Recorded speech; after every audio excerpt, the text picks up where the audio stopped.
Wait, I don't.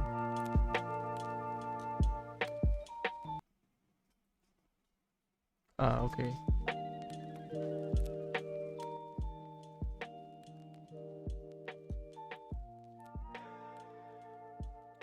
Okay, it's a rainy Sunday here, so I'm waiting for some of my research work, which is code, to be done. So let's practice some LeetCode. I did a bunch yesterday night actually, maybe about 10 of them. I don't know. So far we're sticking with the easy level because I think I just need to practice to get used to, you know, problem solving. So let's just open a bunch of them. Hopefully we can solve them. And the nice thing about practice is that you do come across the same type of questions.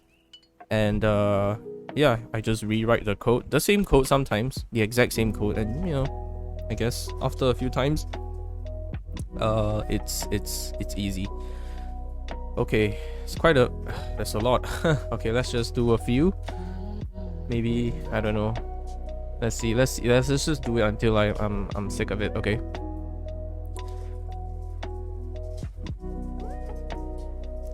Okay. So the farthest leaf node. So this would be 1, 2, 3, and this would be 1, 2. That's an interesting question. How do you So one of the things that I'm not so familiar with so far is that when they say easy, it's obvious, like, you know, there's like a bad, like a naive / bad way to do it. And usually there's like a better way to do it, like a faster way to do it, either in log time and log n, or even linear sometimes. And I wonder, like, if those are the solution that we're supposed to aim for. Is this what they mean by easy? Like, it's actually easy to still do the best case, the best solution? I don't know. If that's the case, I would say LeetCode is pretty hard, because yesterday I faced a few that, you know, that's like, it's easy in n squared, but to do it in n, no, it's not. I mean, you gotta either know the trick or be smart enough to figure it out on the spot. So, okay. So this one is interesting. Max depth. So longest path. How do you do that? Let me think. So I guess you can just try to keep track of everything once you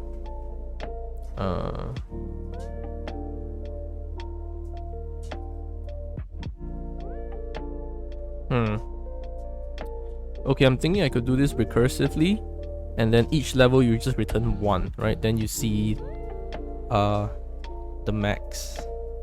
I don't know. Let's say find depth. I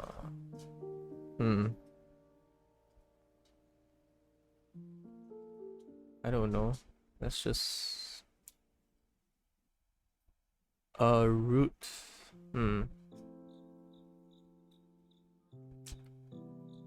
So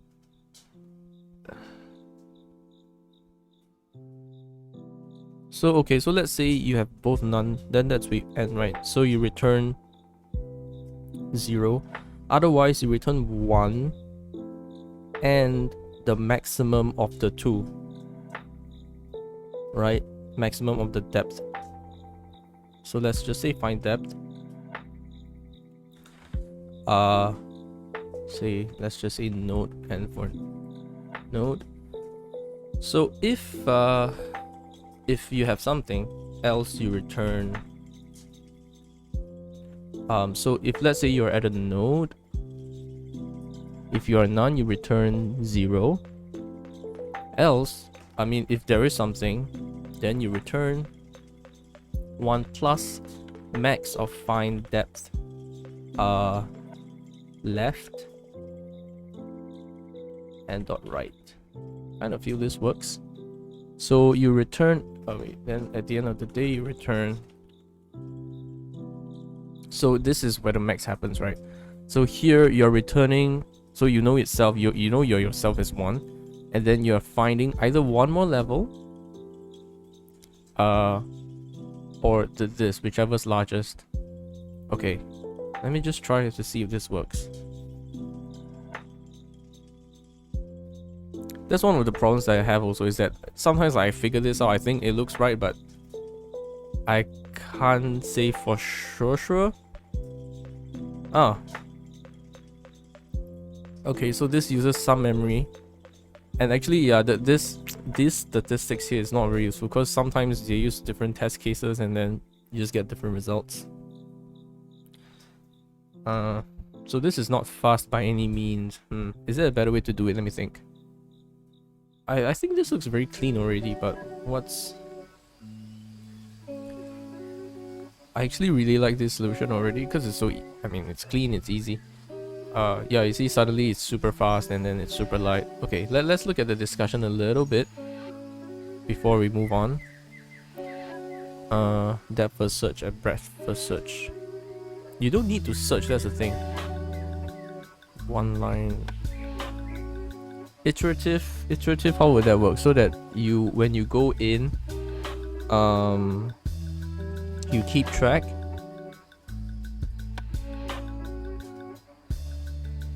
I'm not sure.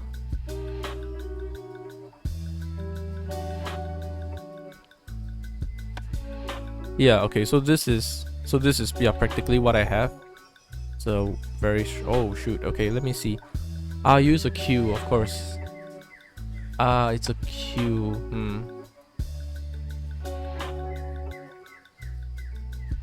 A pen.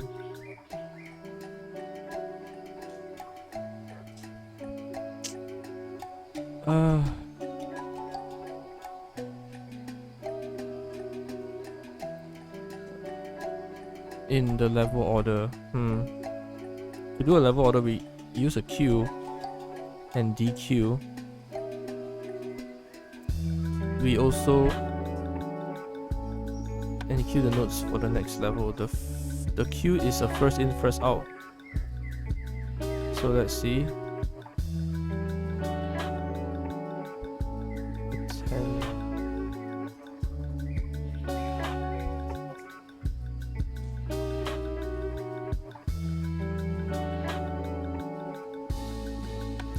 I see. So you're essentially kind of flattening the tree and then counting.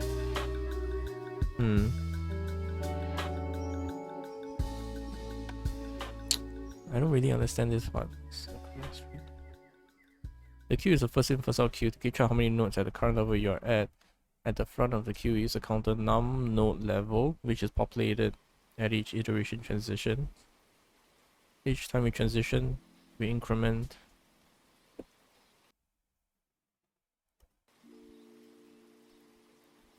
Each time we transition, we increment levels a counter. Initially, the work list contains only the root tree, and then number is 1.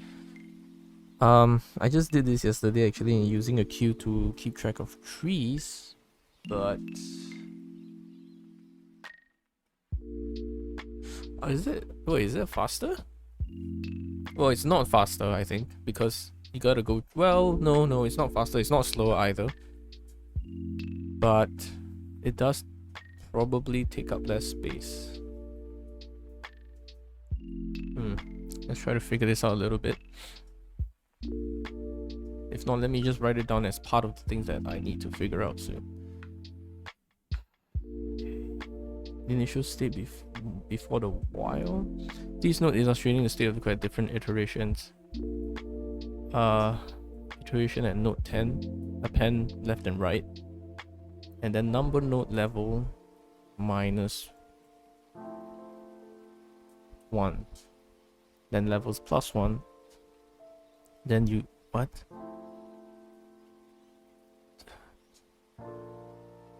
Length work list.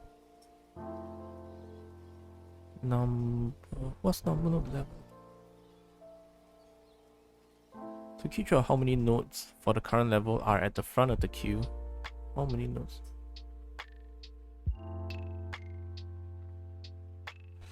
To keep track of how many nodes for the current level. Wait, I'm so confused. From and DQ. From the nodes until we exhaust the nodes. What's from the nodes? From until we exhaust the nodes for a given level, we also enqueue the nodes. We enqueue the nodes? For the next level, eh.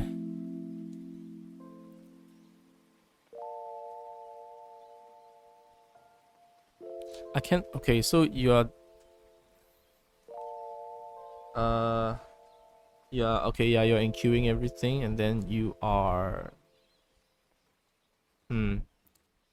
okay, I think I get the idea. Maybe I'll try this sometime else. Let me just start this. Okay, let's move on. Yeah, but the main idea is it is kind of a bit like a recursion, so that every time you go down one level you split up, and then once you have that level, then you know that you can just move it away because you just want to keep track of the depth. So it's a way of traversing the tree using a queue, more or less.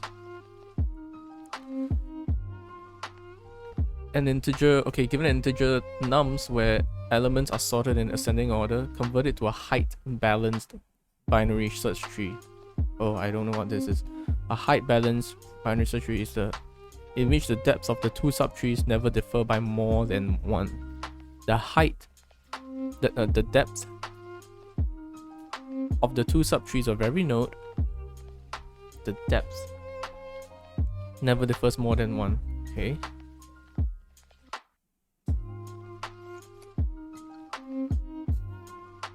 That means to say that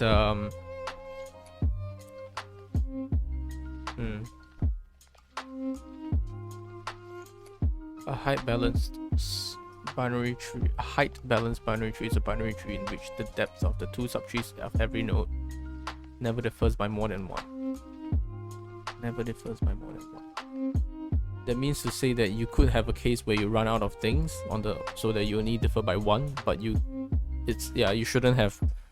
Okay, that means you should fill them up by level. Okay, so you have them in ascending order. So I guess, well, let me write something down. So you have them in ascending order, which is great. And then you need to make a tree. Hey, ascending order, that means, wait, it's already sorted, right? So the smallest one is at the top. Then you just fill it up like this. Right? Now the problem is simply how do you create a tree in this nature? I could do the, what was it? The bubbling up and down thing? No, that was a heap soup. But I can do an insert, right?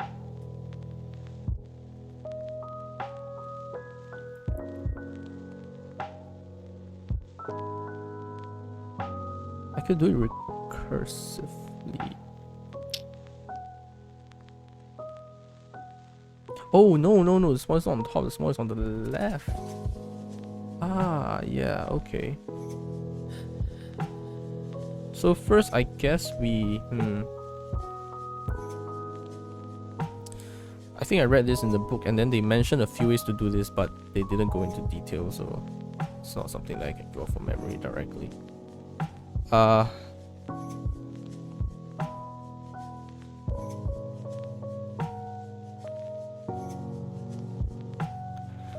The depth of the tree.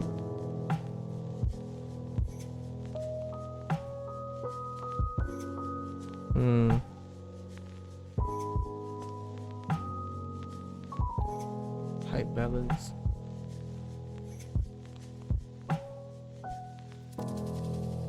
So I need to find out what's in the middle first. So what's in the middle is what's in the middle. Then you will take this, that is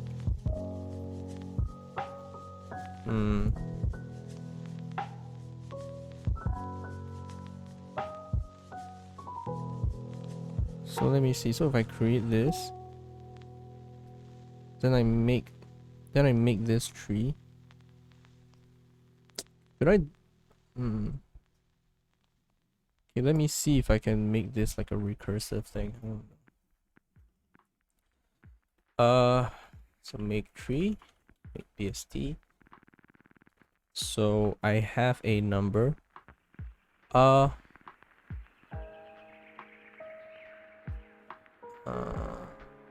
Wait. So let's say I have a large list of numbers. This is middle.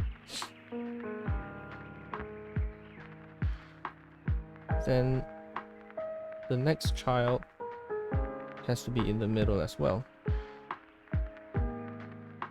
So we make them by putting through this.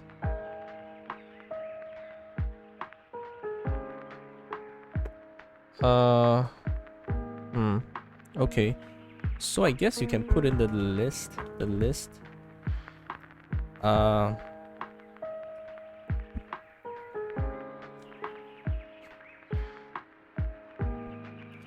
let's say this is. Oh man, I'm pretty sure this won't work.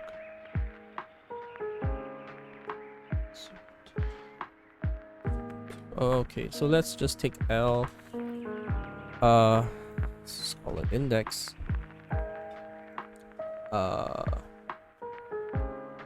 So find new root indexed, and then I will. So I guess. If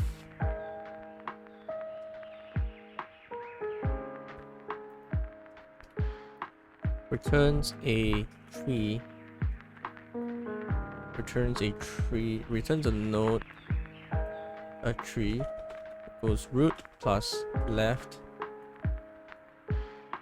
subtree plus right subtree. Let's just say current node, then return to subtree. So yeah, okay. So given a list, I know my current node should be in the middle.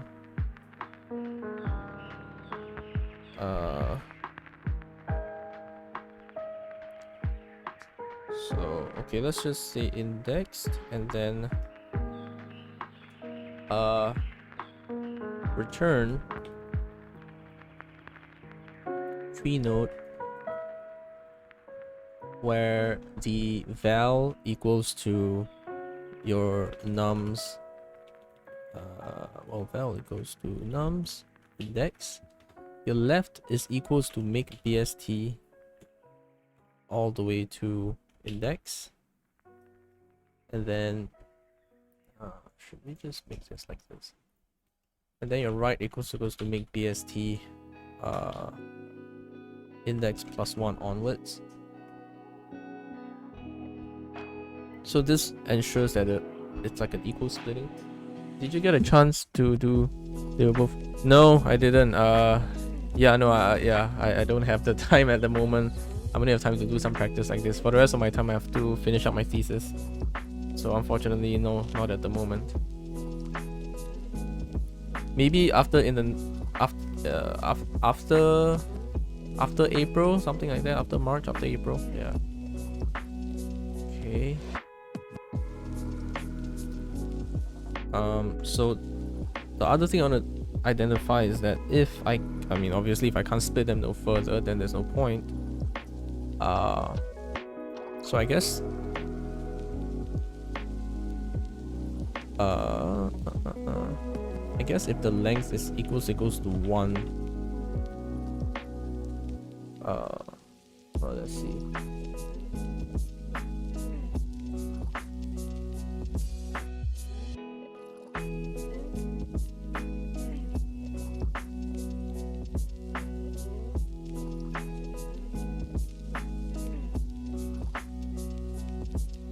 I guess if you have both of them in this sense, then you just put the smaller one to the left, right? And if it's just the 1, okay, if L equals 1, then I just return a tree node where val equals to well, if it's just one thing, then it's just itself. And then left equals none and right equals none. If the length is 2, I guess we can make special case for this. And can say that no, I shouldn't do that, right? So I should just say that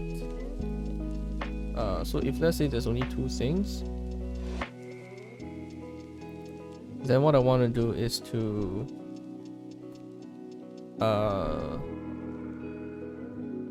put the larger one here, put the smaller one here.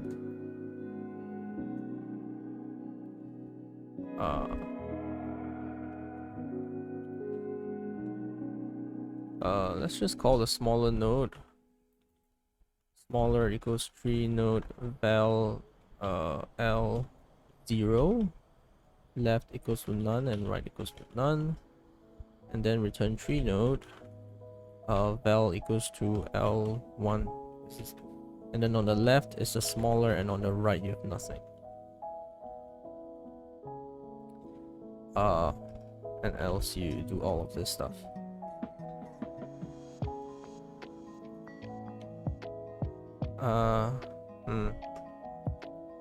Don't know.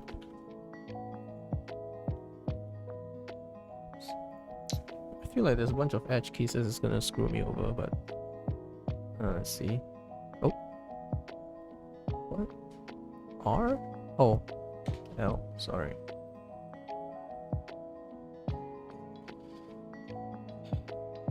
Okay, seems to work in this basic example. Wrong answer. Why? 5. What? Why do I have a duplicate 1? What? So okay, let's think about this carefully. So we take the middle. This is a 7, so I take 0, 1, 2, 3, and then I split. Wait, let me. Is my logic something wrong?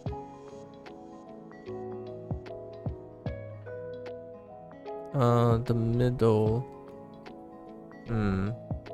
So length.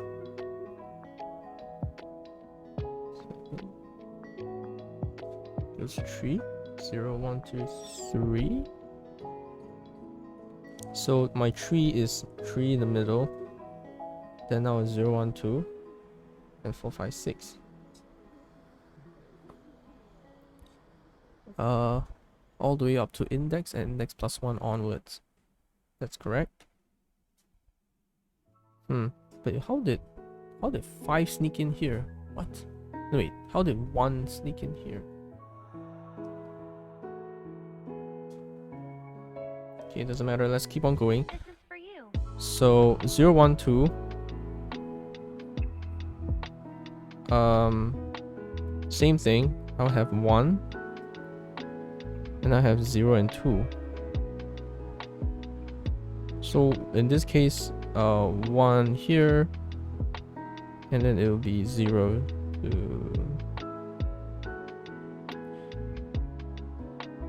For 1. storing those things away. If it's length equals to 1. Oh, but what if its length equals to 0? Wait, hold on.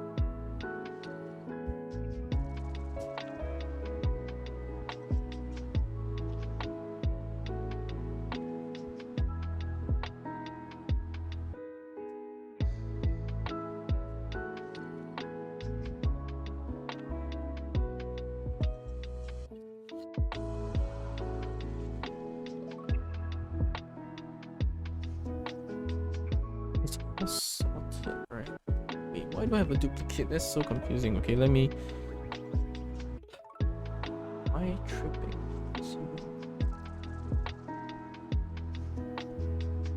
Left is.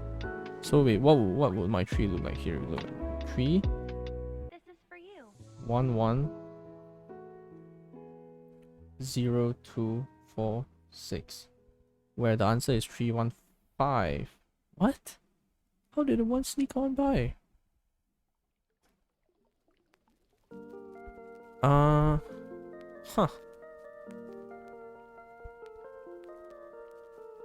Wait. Nums. Ah, it's this guy. It's this guy. It's this guy. I'm referring to the wrong indexed. It's not nums, it's L.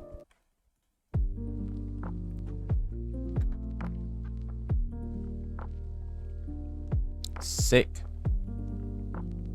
Okay, cool. Please don't tell me there's like a freaking linear way. Oh no, I mean not linear, like a iterative way. Recursive ON. Java iterative, really?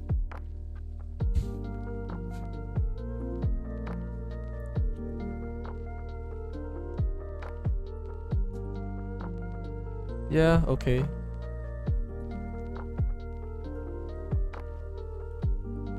Takes on the slice. Wait, what? A lot of Python solutions uses slices to split the array. Correct.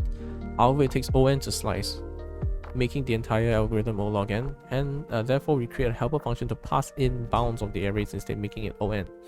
Okay.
So self, lower, upper.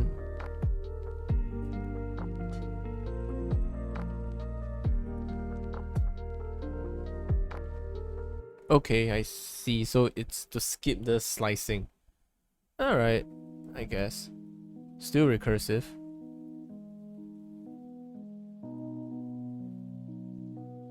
Yeah, so you can see that so far the ideas when it comes to kind of iterative versions of trees is to use like a stack or a queue or something like that.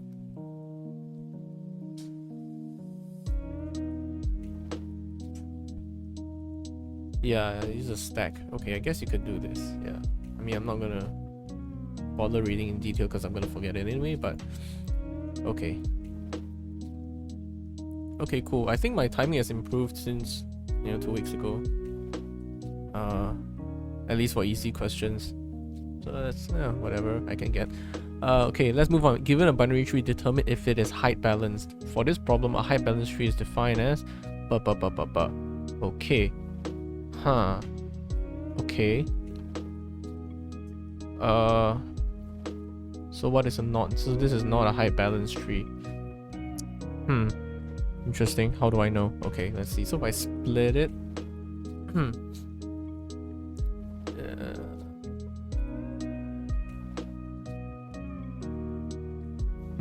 how do I know? So this is not even like a binary search tree, it's just a binary tree. Okay, it doesn't matter, right? Okay, so how is it height balanced? So I can keep track of the heights, and if they are the same, I then pop them, right? Maybe I can do something like that. So let's say one levels are the same. So here, left, right, then I say that they are still the same. Of course, I could do a very recursive search, but maybe there's a slightly better way of doing it.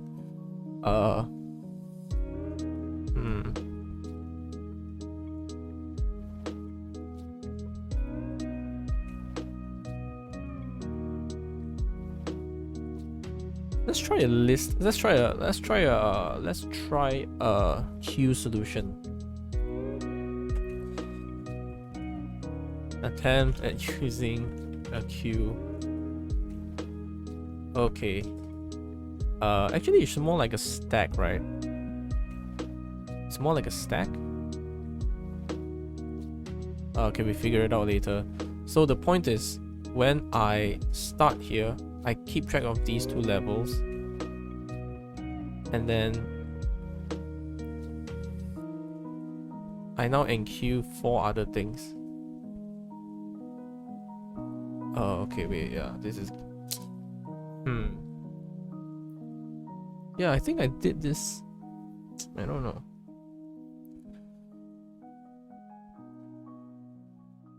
So the recursive one, okay, let's just write the recursive one just so that we can do it for practice anyway.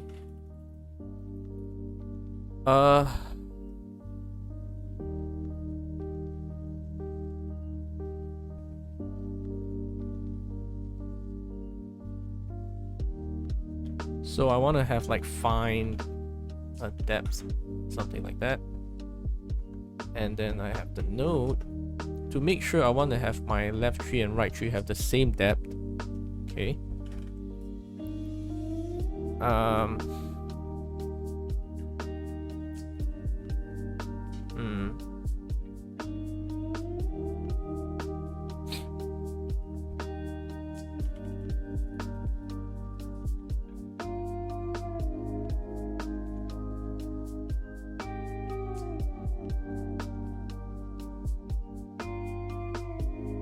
So my left tree must be same depth as my right tree. If it's nothing, I return true, I guess. No, hold up. So if I have nothing here, and I say true. No, let's say 0, right? So if it's nothing, it's 0 is 0. And then it's true. No, what am I doing? Wait, hold on.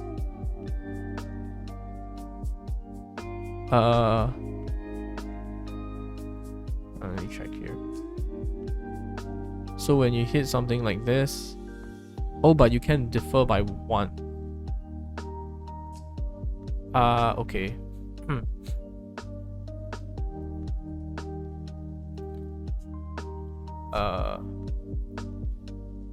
So I need to find the depth.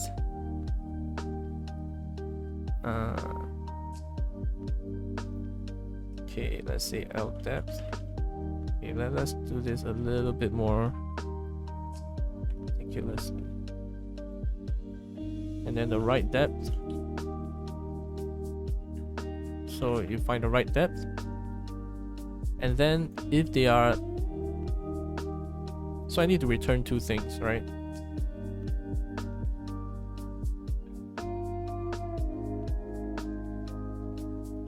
So the problem is that if I just return a true or false, is it possible for me to have 2 lapses and 1-step differences and then that passes, right?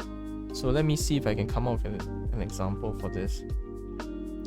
So let's say like this. Okay, so this and this is okay because there's 0 and 1.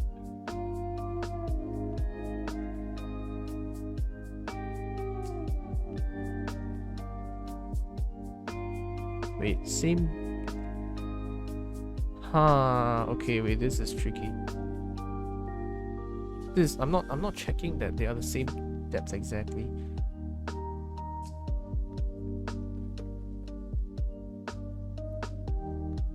Okay, but it is a binary tree. So this is not, right?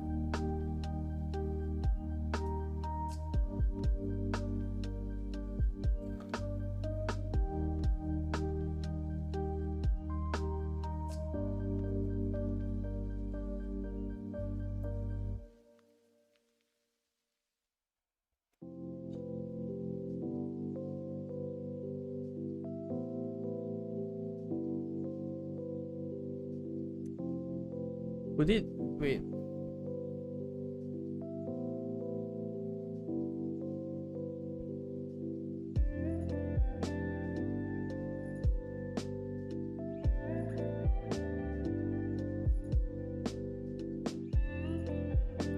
Yeah, no, this doesn't work.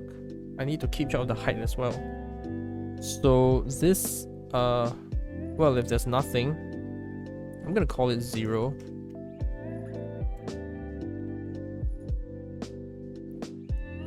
And then, so let's say at this level, the depth is 1. This depth is, this is 1.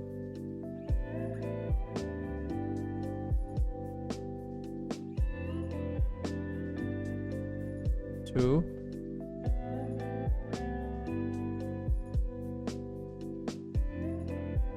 And this is 1.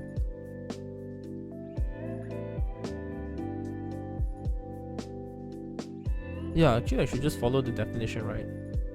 At each level. What am I doing? So the absolute of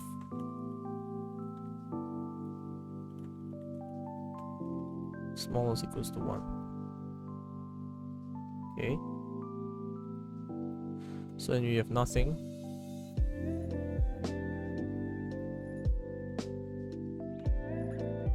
Okay, let me see if this is true. I think the edge case might be a bit tricky. It's not right.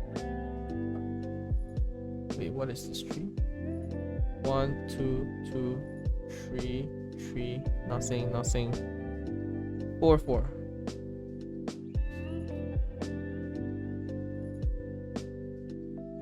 Oh, every layer. Right. So wait.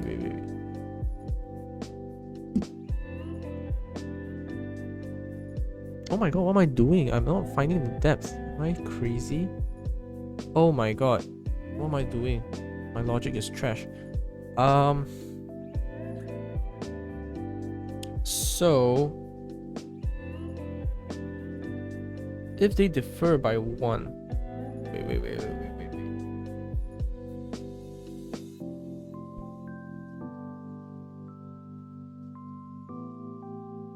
What am I doing with my life? So this is not true because this and this subtree don't have the same height, the same depth. So that means I need to return the depth. That means when they are uneven, I can just return the maximum, right? Or the minimum, I think it doesn't matter. So I return this. And then this will be L bool and R bool, I guess. L bool and R bool and here. And then this would be 0, true. See if this makes sense. Wait, so I'm checking that these two are the same levels, checking these two same levels, checking these two same. So these two 0, 0. So this is true. This is true.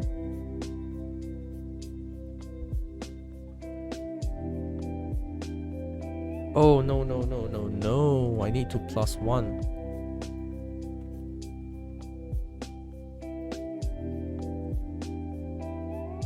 See if this is sensible. Wait, this is wrong too? Wait, so when I check this is 1. When there's nothing, return to 0. I'm gonna make this 1, so when it comes to here, let's say this is nothing here. And then I want to say this is 0. And then I'll take the max and I'll plus 1.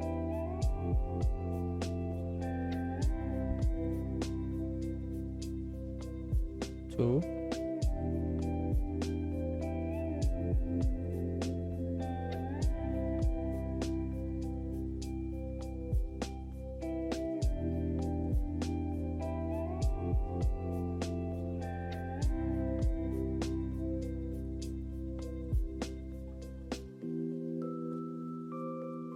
So this one has 0, true. So 0 plus 0, so this is 1. And then this would be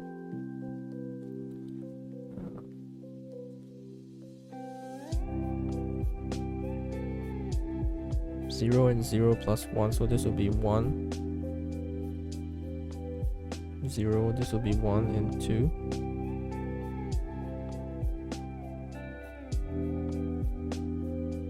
And then this will be 2.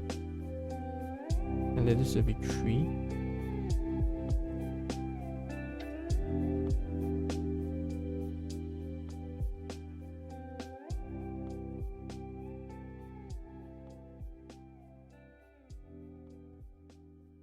Ah, okay. If apps LDAP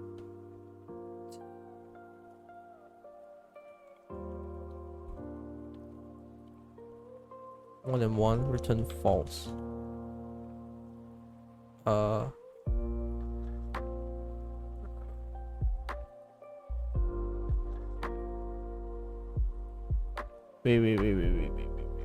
Wait. I don't have to do all of this, right? But as long as it's false, I can just quit the program, right?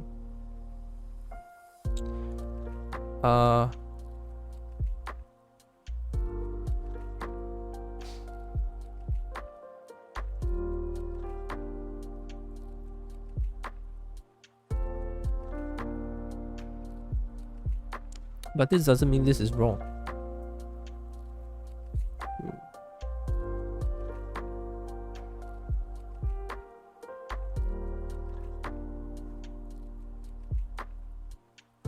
Wait, why is this wrong? I mean, this might not be fast, but why is it wrong? Find that fruit. 1, 2, 2, 3, 3, now, 4, 4. 1, 2, 2, 3, 3. Now, 4, 4.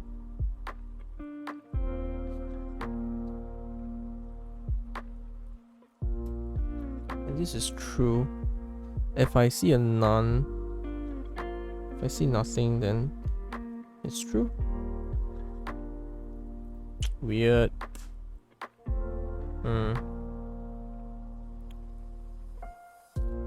Why did I update? Why did I update true? That means left and right is true. The difference is always less than or equals to 1. What the heck? Maybe let's print.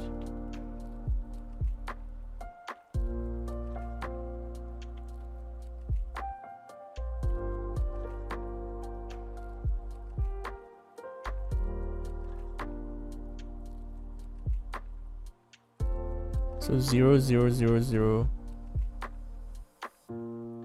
What? So the first 0, 0.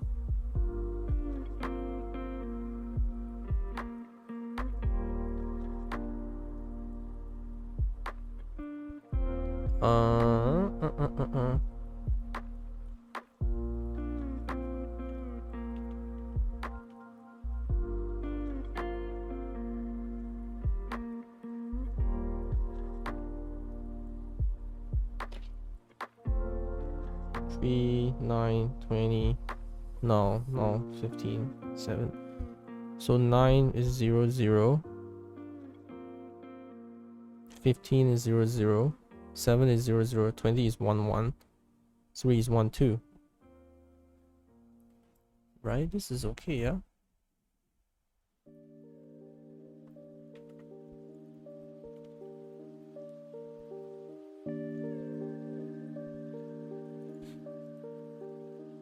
That means 9 is level 1, 15 is level 1, 20 is level 2, 3 is level 3.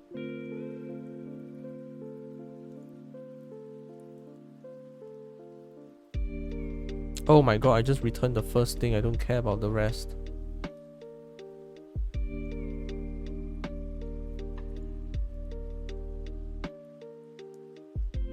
Ah, okay, done.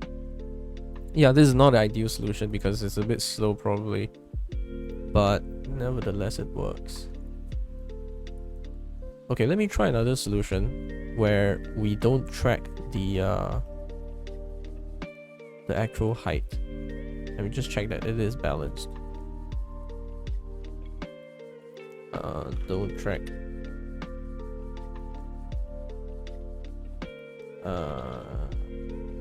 Right. So this would just mean that the I still need to find the depth though, because I cannot just check that both are the same. That's a problem, because we can have both sides the same and then overall not the same. Yeah, okay, I don't think there's a simple way to do that.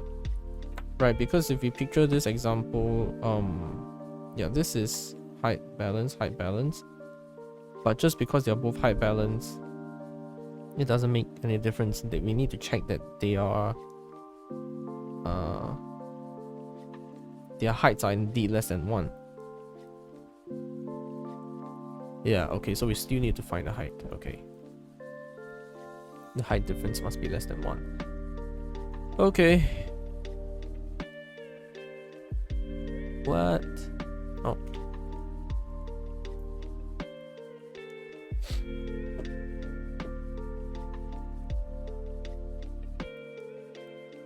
Okay. It's not a very fast solution though. Let me get rid of this.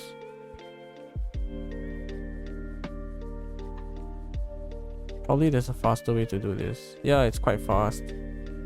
Relatively light. Alright. See if any interesting thing pops up. The bottom-up ON solution would be better. The first method check whether the tree is strictly according to the definition of a balanced binary tree. Difference between the node and then both lines of balance. With the help function, we can easily write the code. Yeah, this is more or less what I have. The second method is based on depth first search. Instead of calling depth explicitly on each child node, return the height of the current node in depth first search recursion. Okay, when the subtree of the current node is balanced, the function returns a non-negative number as a height. According to left, right, and height, the parent could check if the subtree is balanced. Okay, let me just check. Wait, is this... What do you...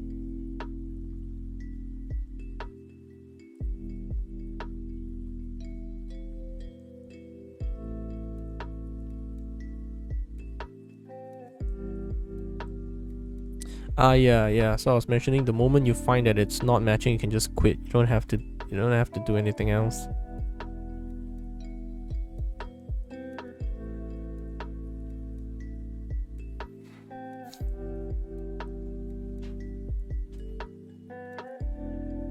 But why would it be multiple pass though? Because is this multiple pass?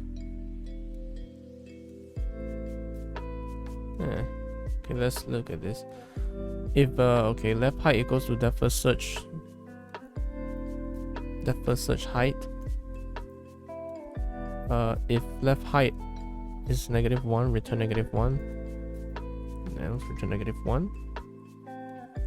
If it's more than 1 -1, either way return max. Wait, how is this different from what I have? Huh? Depth first search. Otherwise, you pick is balanced.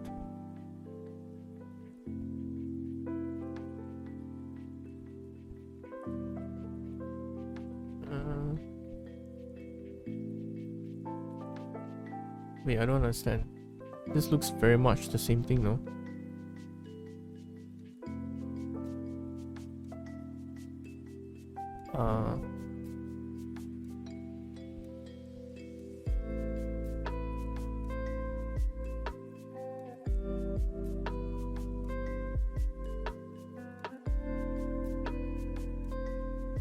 Yes.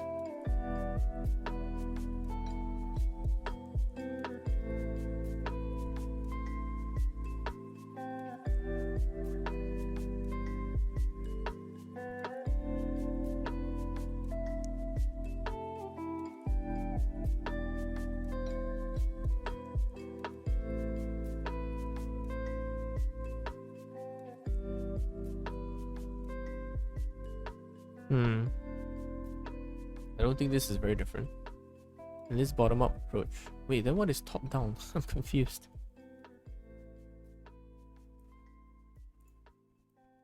Yeah, this is exactly what I have.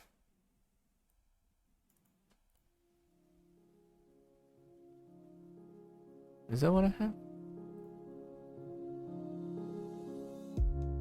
Yeah, it's exactly what I have.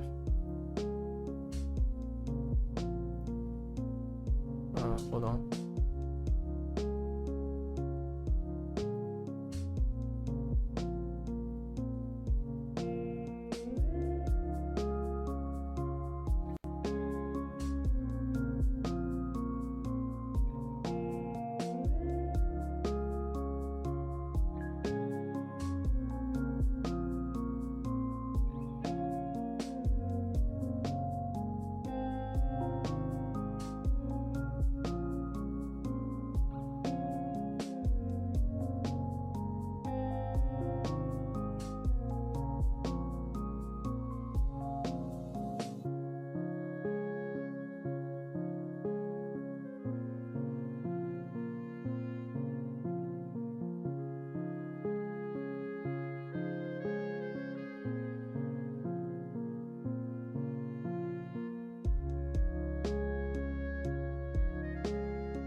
Yeah, this is exactly what I have. Wait, but I'm confused. How do they not have to check the depth? Because if they just use left and right, then all they have... Wait. If they just use left and right, -1, and they return -1. Oh, I see. That means you just use it as a flag. Okay.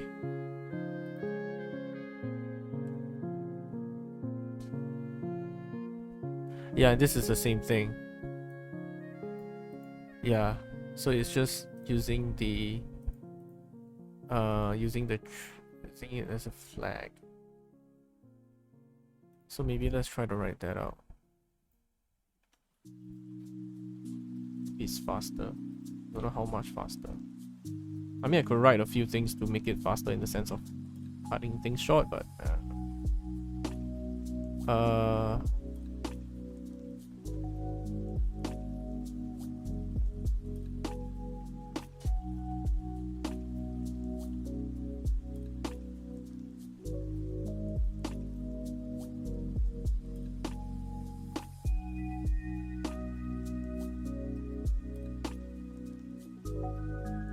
okay, so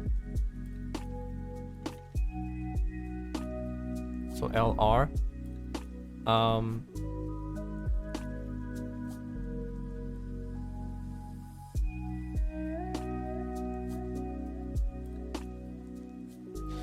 So I get the left and right height. So if LR more than 1, return -1.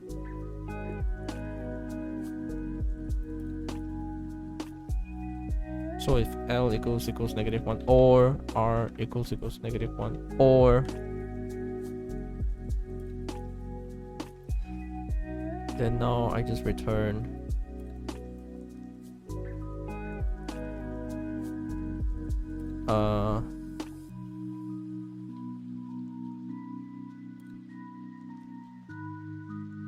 I know I still need to do the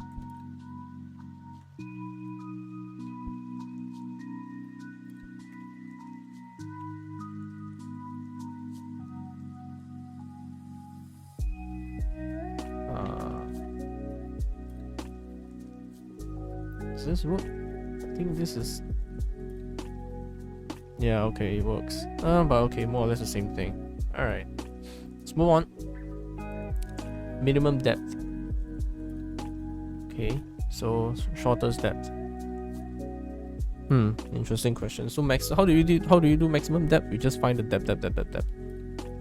And then here we find the minimum depth. That means the shortest. Wait, how do you find the maximum depth again just now? Didn't we do that? Didn't I do that? Maximum depth is you plus 1, right? Minimum depth is you take the minimum. Okay, let's do the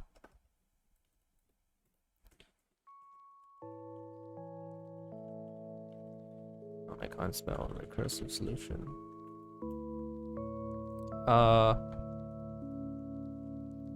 So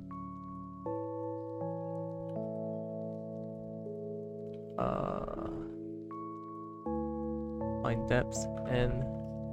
So if there's something at n, then I want to return find depth. Oh well, the minimum of find depth n dot left, and then find depth n dot right, and then plus 1.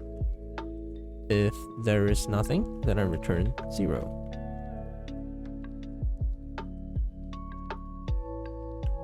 And return find depth root. See if it works. Wrong answer. Whoops. Whoa. Let's see. This is 2. Now 3. Now. Oh wait. 2 now 3 now. What? How can it be 2 now 3?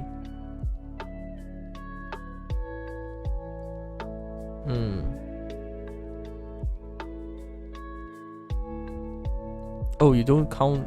Ah, okay. You don't count 0.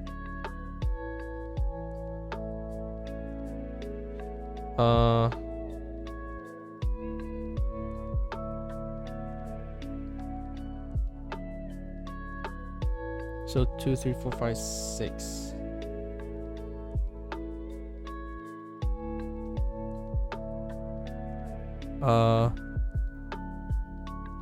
Okay. So if it's 0,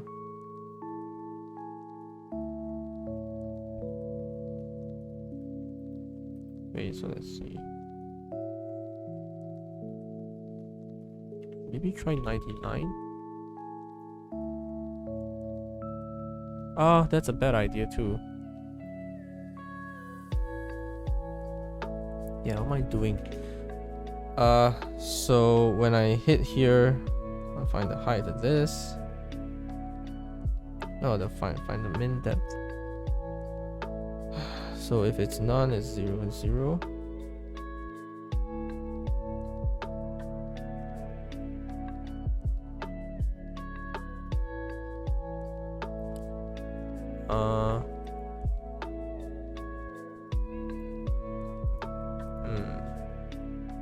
Jeff, is there a better way to do this?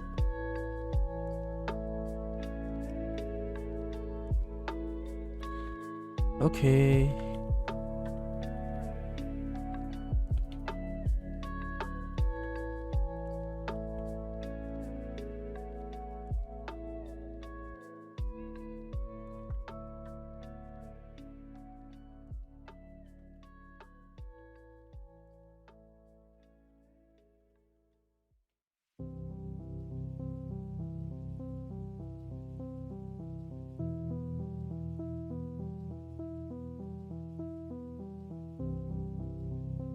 So I just want to avoid the 0 case, maybe.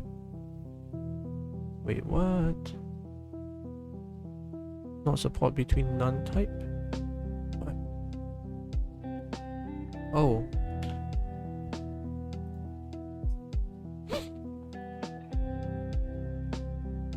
Wait, less than not. What? Oh my god, return.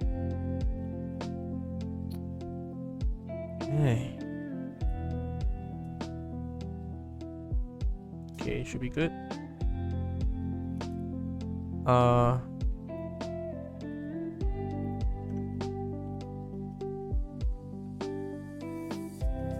Try another solution.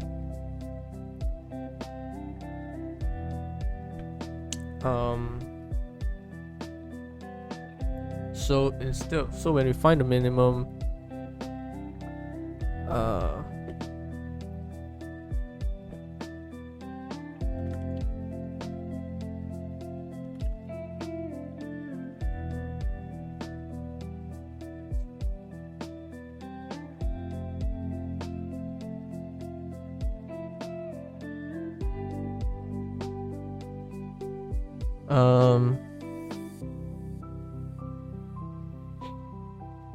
okay, let's try a stack solution maybe.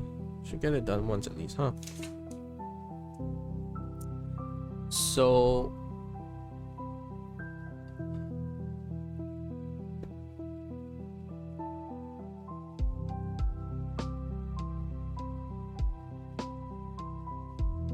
oh man. The nice things about if I do a stack solution is that if one of them gets too big, then I can just cut it short and I'm done. Whereas the deepest I have to keep on going. So I do think that there's something to be gained here if we use a stack or a queue or something like that. Okay, the way we're gonna do this is, so we start from the top, we keep track that they are the same, and then once they are, we release them. Wait, so how do I do this? So I have a stack, put this here, and I don't know what this is, and then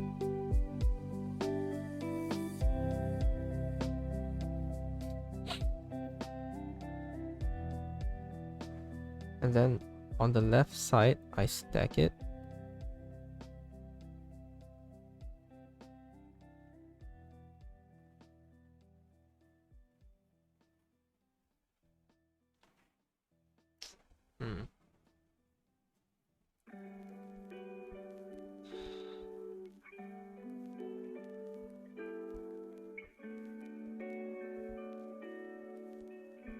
And then at least I know that this is at least one.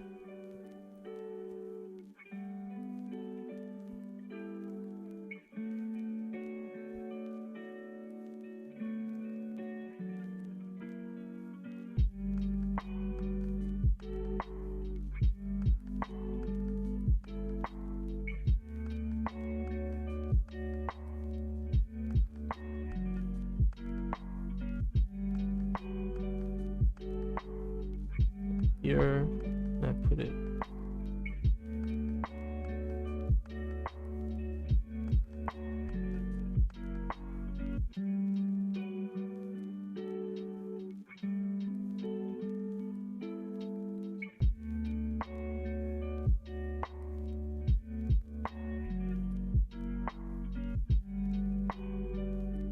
Put them in a stack.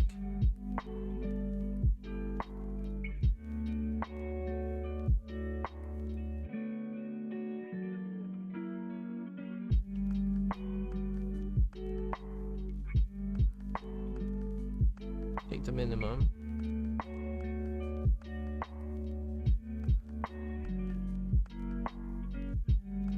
And put them here.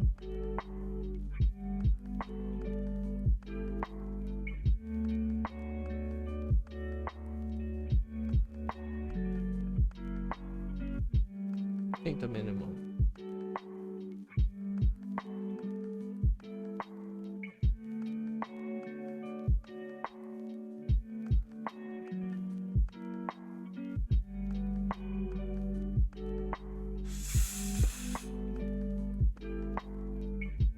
It's not clear. It's not clear to me. So I can keep stacking things, I agree, but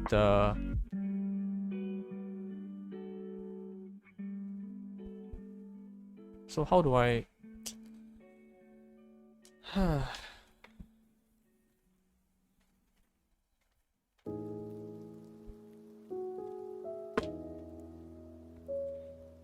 let's see how my code is doing.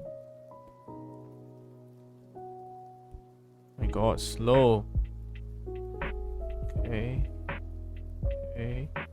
Okay. Okay. Oh, this is done? That's nice. Slow.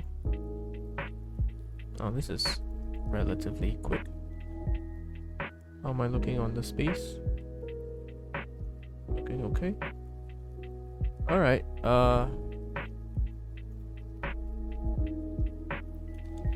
so that means I need to keep track of the depth. The moment it ceases, that's my minimum depth.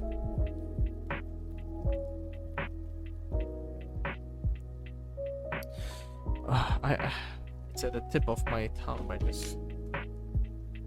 Let's just consider something like this. Okay.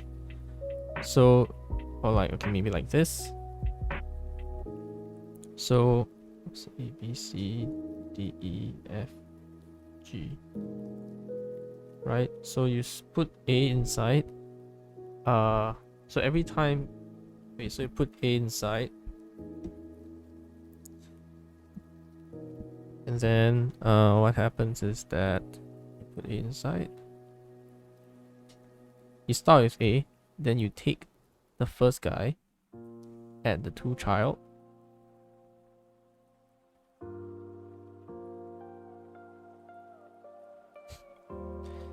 And if there's two child, you count plus one. Then you knock this guy out. Then you take B.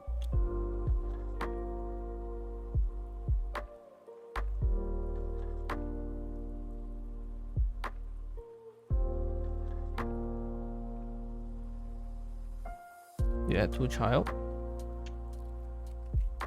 Then you knock B out.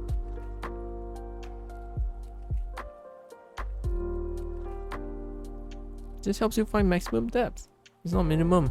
Stupid. How do you find minimum? Minimum is you.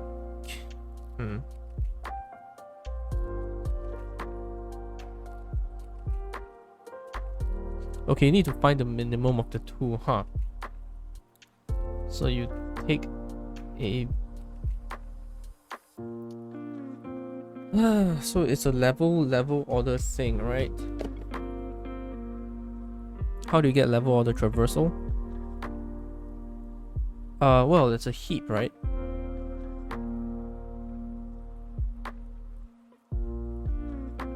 Kind of. Okay, wait.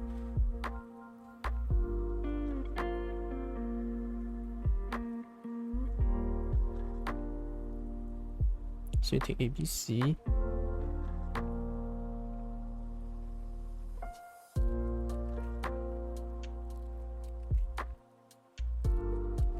And then you keep stacking until you hit a non.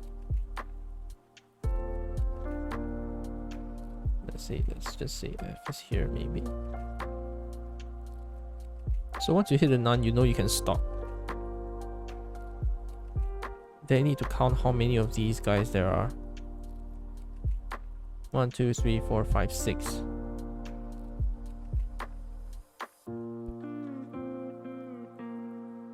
And then you just log it.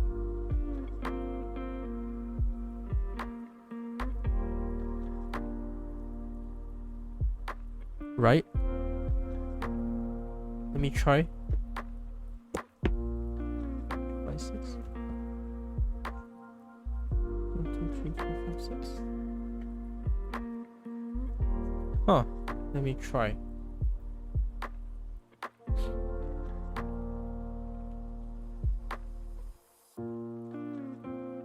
So you take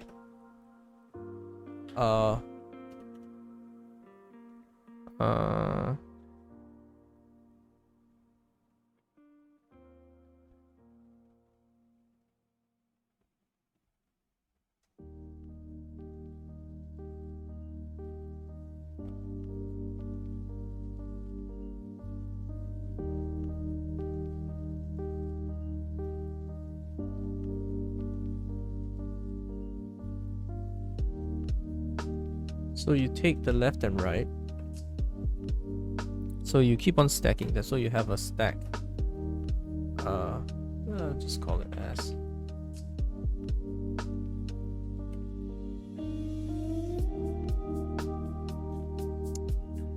And then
oh, how do you do log? Can you just do log?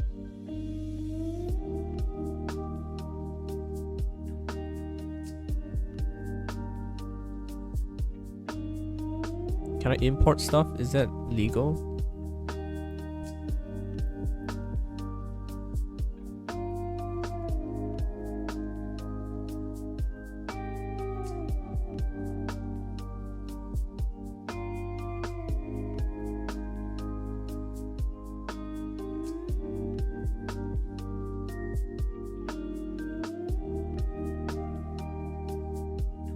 My computer's lagging, I don't know why.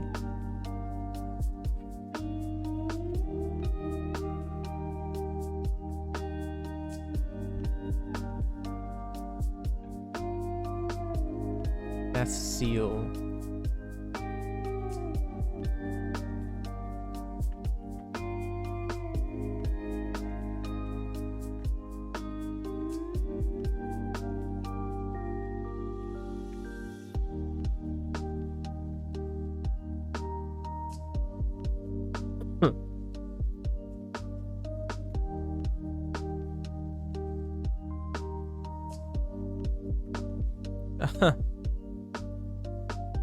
No idea if this is right, but this kind of feels like it can work.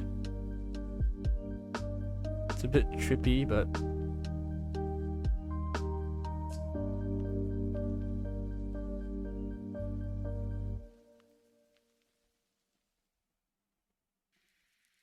oh, time limit exceeded. Ah,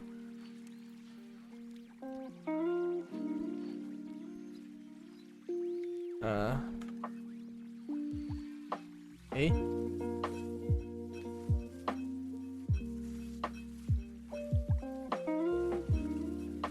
Oh no, that doesn't work. Hold on.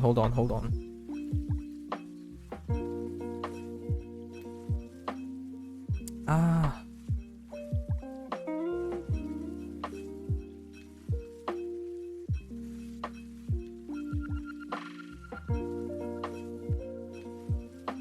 Damn it.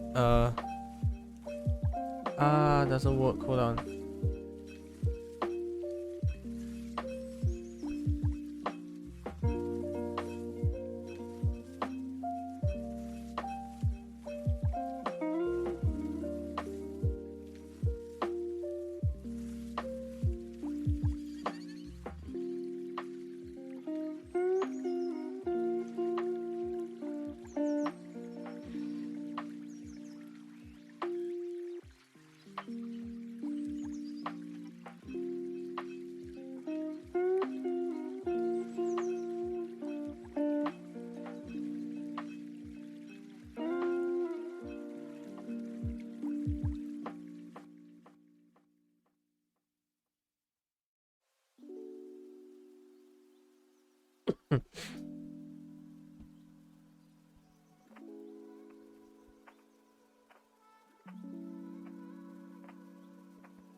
Okay, I might need.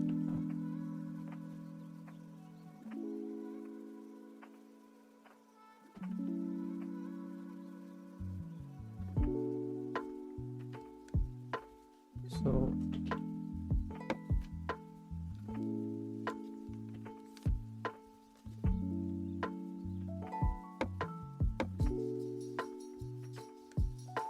I append this, then I go from the front.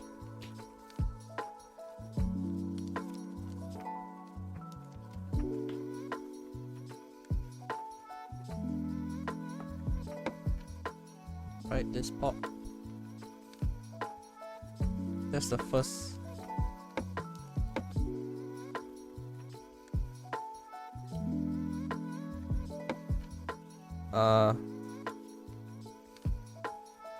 It's a pop, right?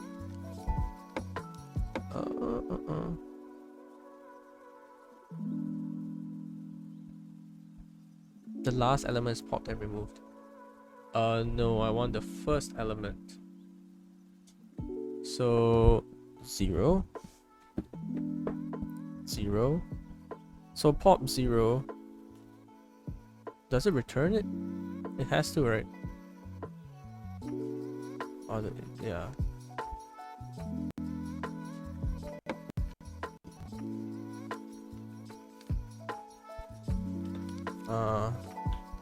I guess. No. So I append left and right, and then I pop this. Then I add.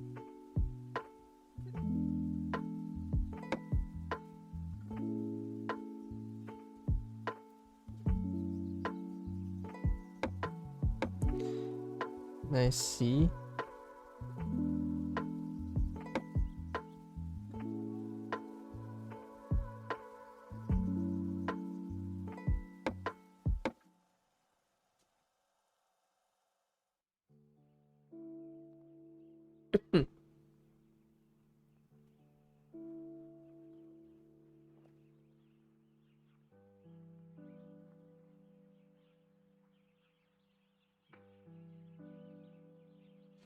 Oh, this is getting a little bit tricky if I want to go down that path, but let's do it. So while true, oops. So I need, before I stack it, I need to check for the terminating criterion, which is that if left dot right and dot right.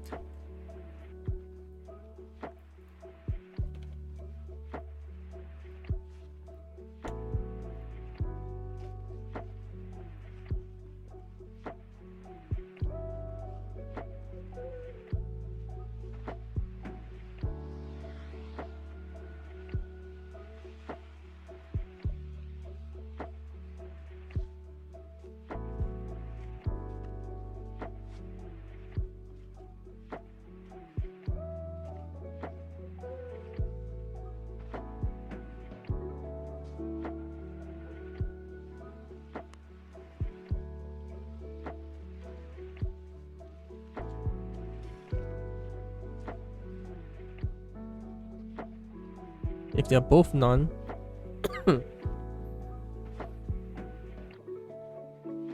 then I don't do anything.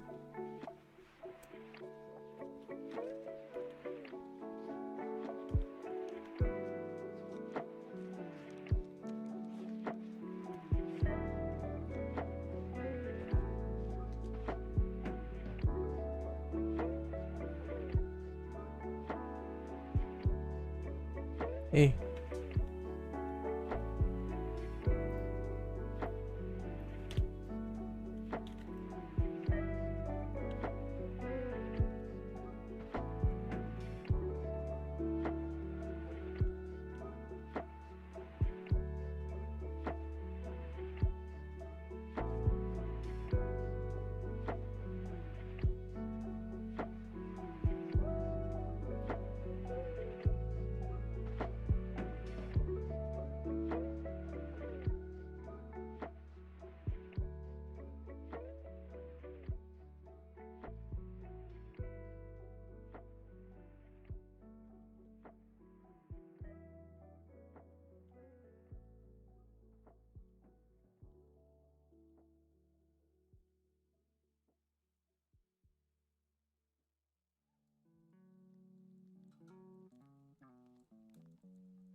Oh, oops. Time limit exceeded indeed.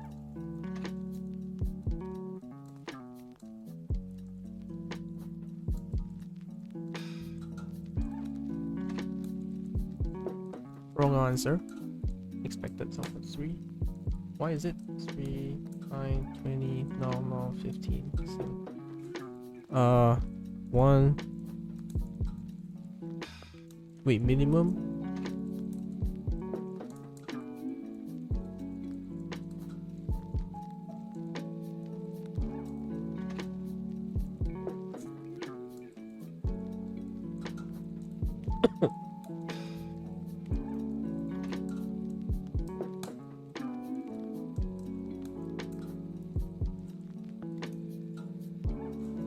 Oh. Okay. Oh, so should be the not seal, floor.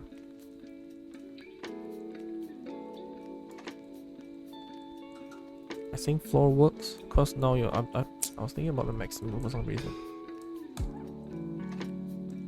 What?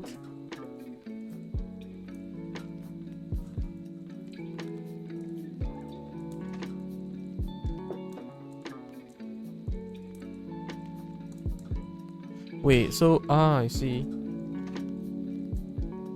So when this is none,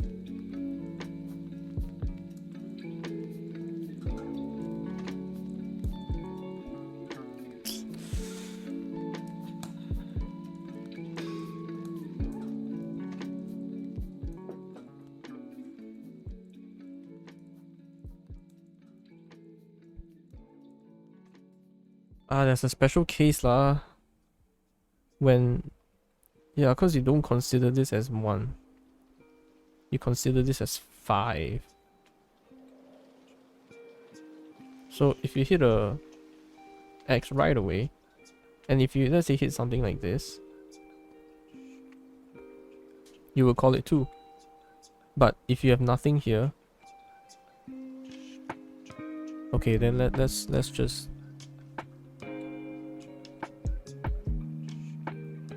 okay. So if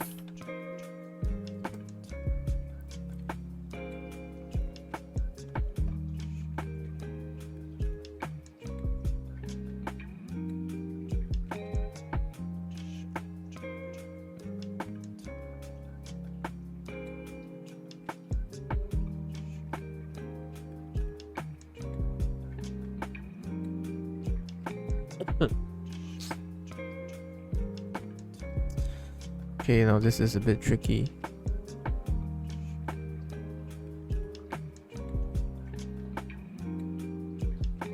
So if your root left is straight away nothing, then that means you take your root equals root. No. You take your n equals to root dot right.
Yo, I see.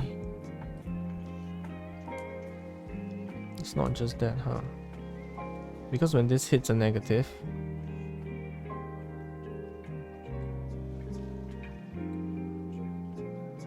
Depth. What the heck? What was I thinking? It's not a height balance tree, that's a problem. So you can just do something like this.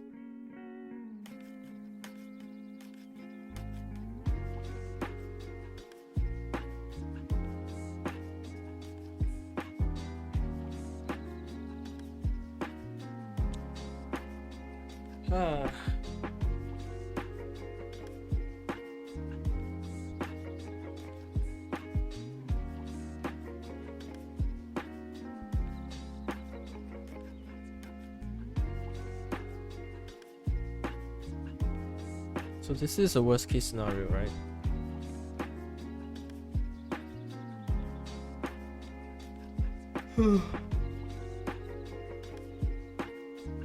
So if it's 0,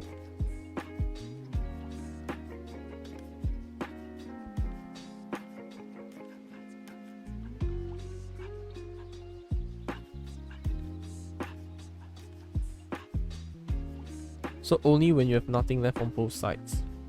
So what about this?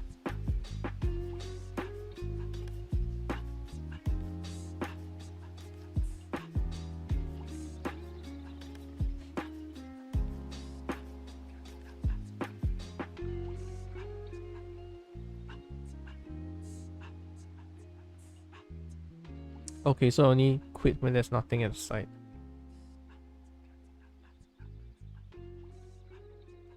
Yeah, then all this log idea doesn't work. Doesn't work whatsoever. Because it's not a height balance tree. But nevertheless, so we can stack.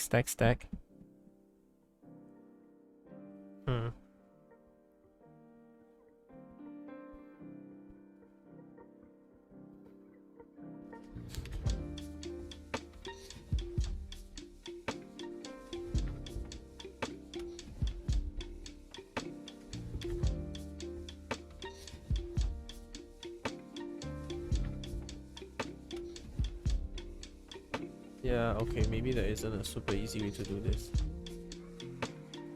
Okay, let me just quit for now. I'm gonna move on to the next question. I mean, I got the recursive solution, but I don't know.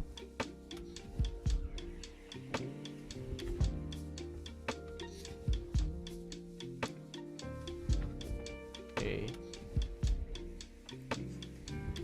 More trees. Given the root. Oh my god. Given the root of a binary tree and integer target sum, return true if the tree has root to leaf path such that adding up a leaf is must be leaf. Okay. So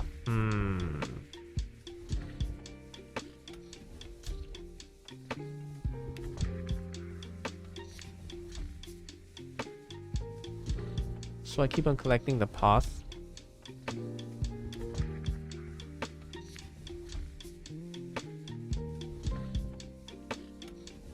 So I'm just counting the leaf essentially.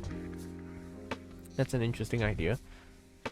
So I will have to do like this. So do this. No.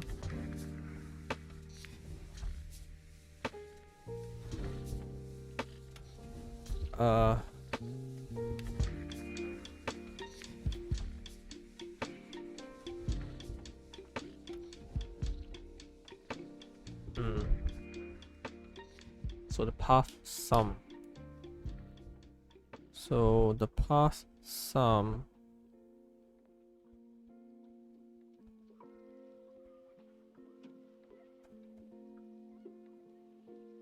So if you split like this, you can choose how you travel your path.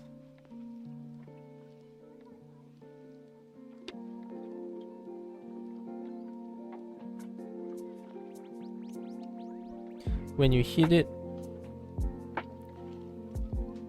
okay, so when you keep on going, you just say true, and then you have a target sum, right? So obviously, if your path already exceeds the target as a sum, partial sum, then you don't have to go on, right? Are they all positive values? Are they all positive values? Let me check. Yeah, no, they are not even all positive values. Yeah, so that's not really what you can say actually.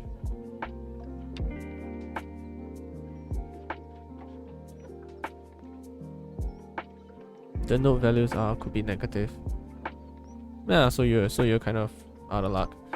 Okay, so you just go to the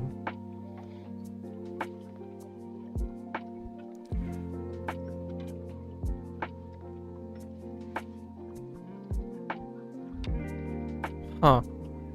So the idea is that I can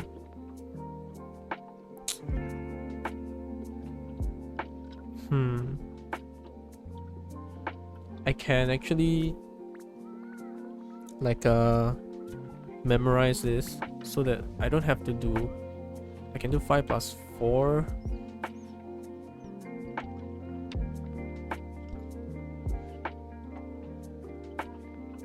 Okay, I can collect the sum as I go down. But can I do that? No. Wait. Let's just write it out and see what happens. So my path sum is equals to, so if n dot left is a thing, then path sum equals n dot l plus path sum.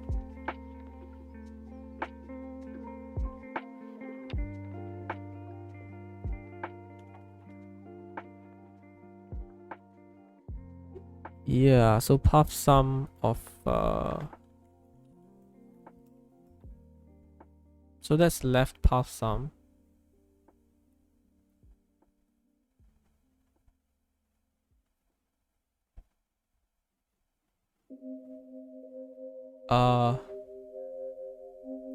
So I can just check the left path sum, right?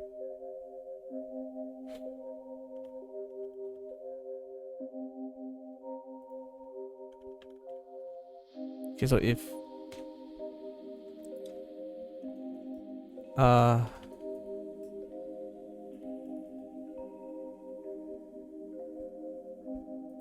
so I can just say path sum something like left, path sum something like right, then check if either, right? Okay. So if I go left first,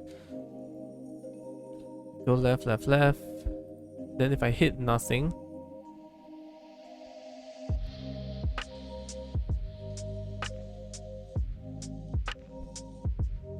uh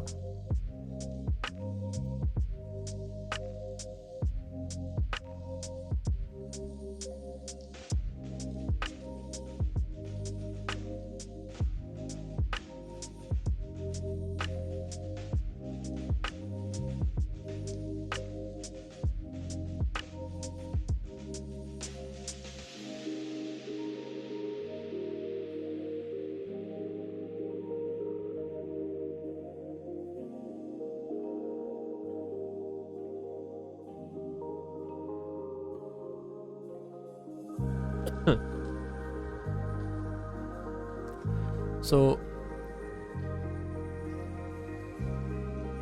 when I get the path sum,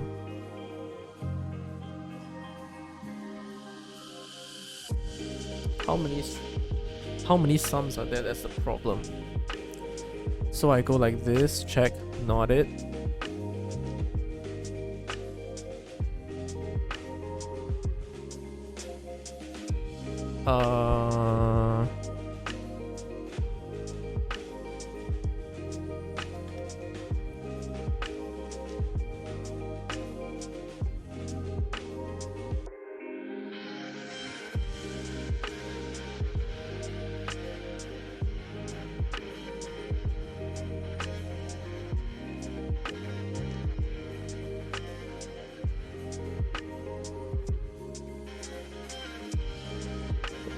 So if I want to check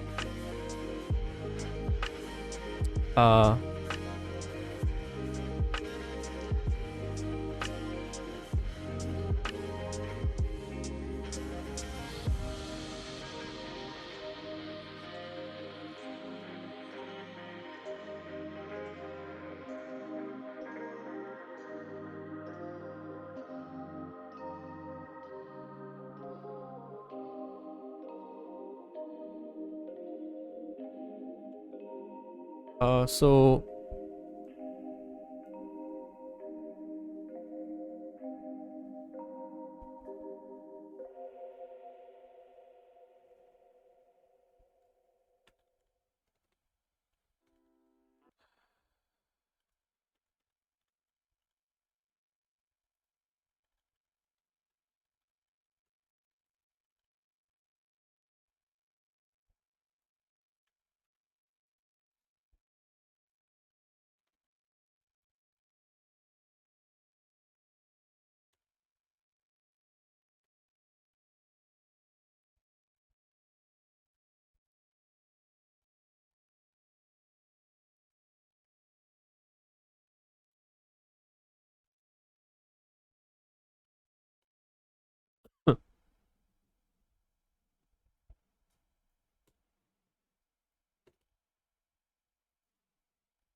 uh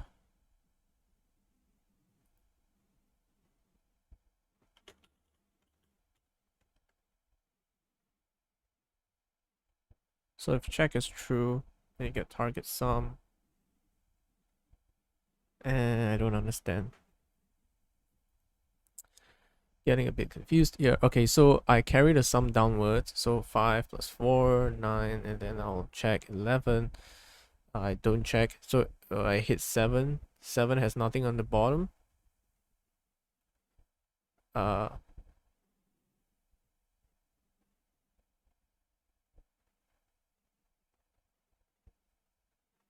uh, 7, and there's nothing on the bottom. Oh, then I just no, I don't have to do all this nonsense. Then I just check here lah, correct. So this is go left. This is go right. Both none. So this is child leaf node.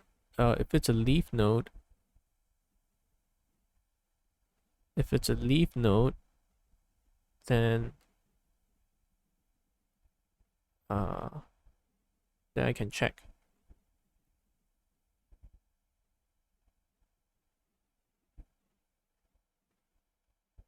And if it's true,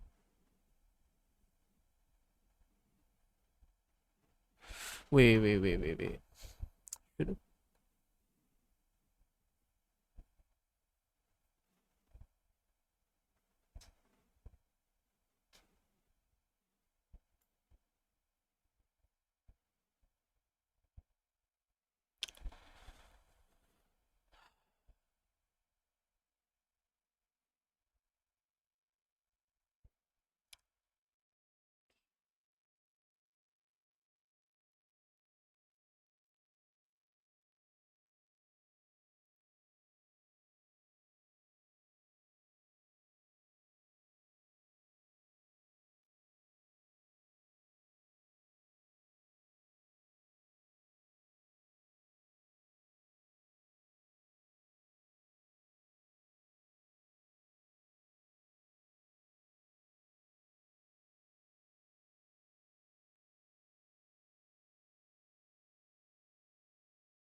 Actually, it's the same thing, right? I can just go a recursion, everything I add, and then when it's time to check, I check.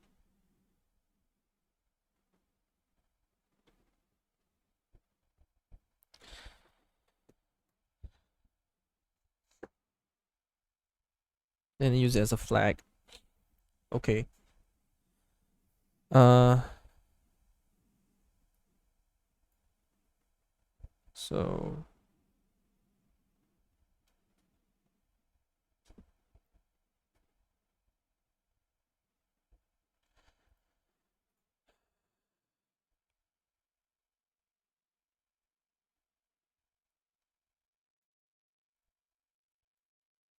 hmm.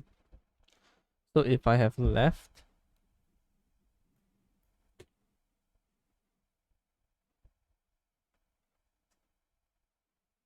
uh,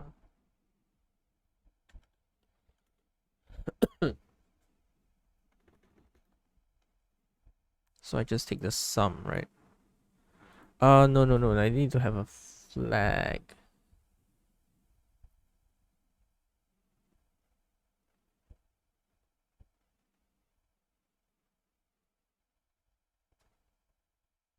So if I have left, then I go left where and then my sum is equals to my current sum plus my value. And if I have right,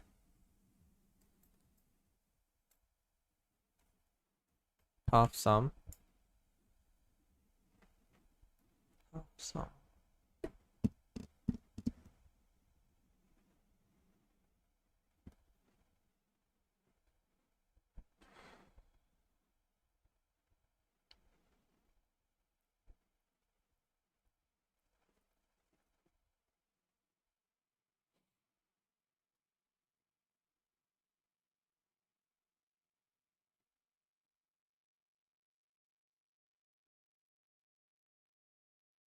Yeah, let's just use a flag maybe. Uh, let's just call it hit. If hit, return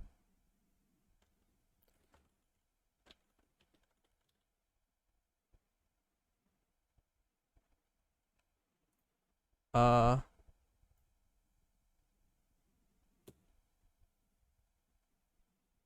return true.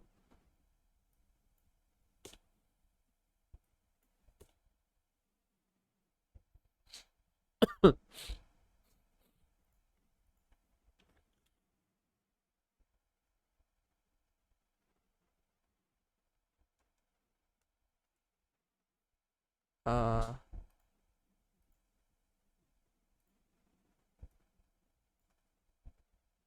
uh,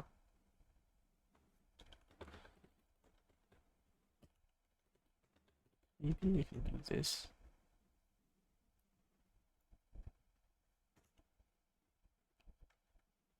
Return the sum.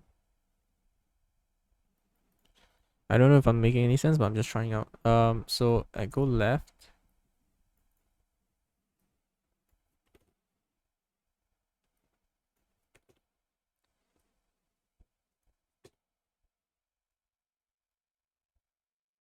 Yeah. And leave note.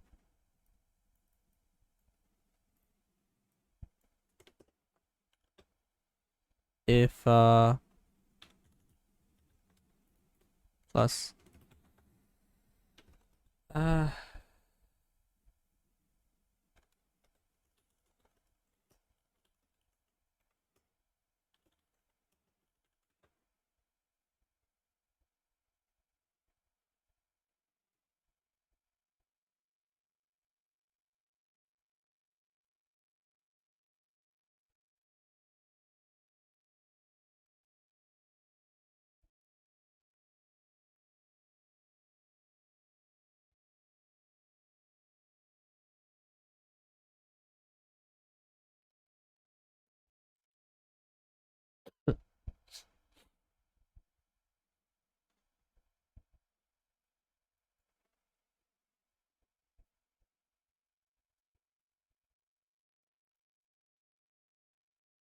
in the end it's a true or false, right?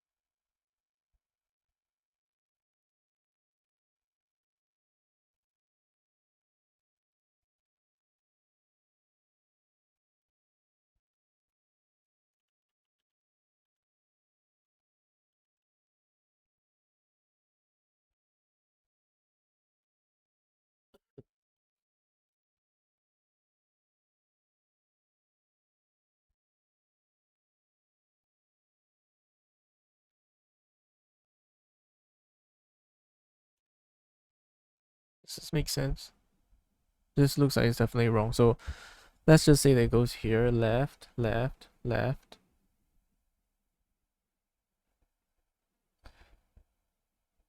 And then this is false, and returns false, returns false.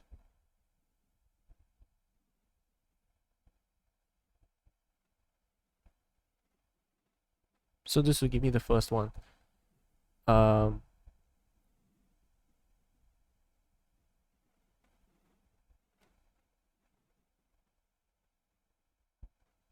So if it hits correct, then I'll return true.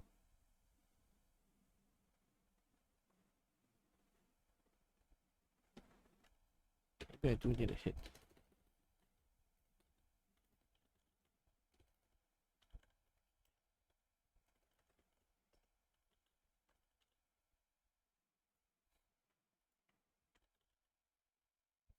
Otherwise, you continue.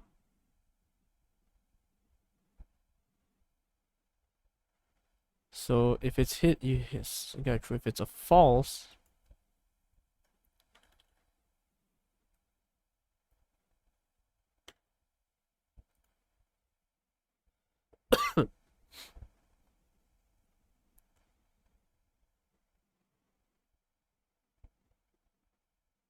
and if it's a false, you go back here.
Don't even know.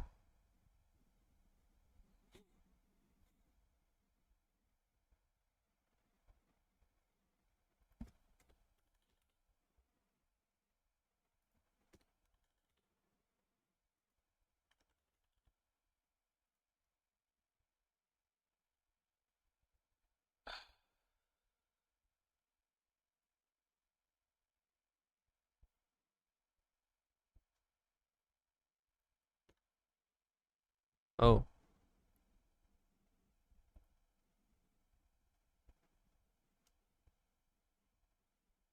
wait, what?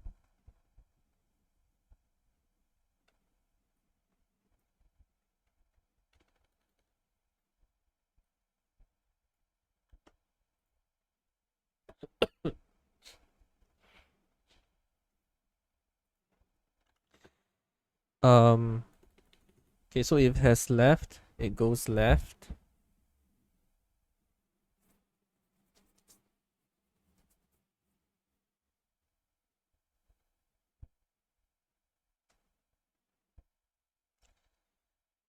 And it's return.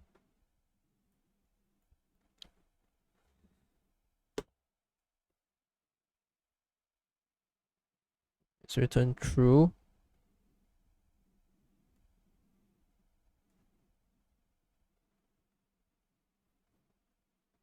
False.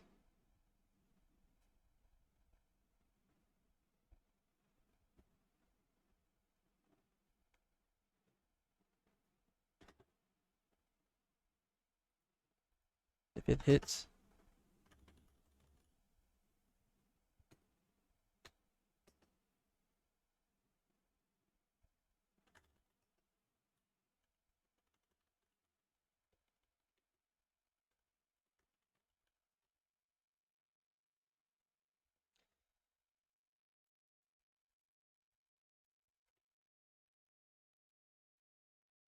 well, if something on the left, I try the left first. If there's nothing on the left, I try the right. If there's something on the left, I try it first.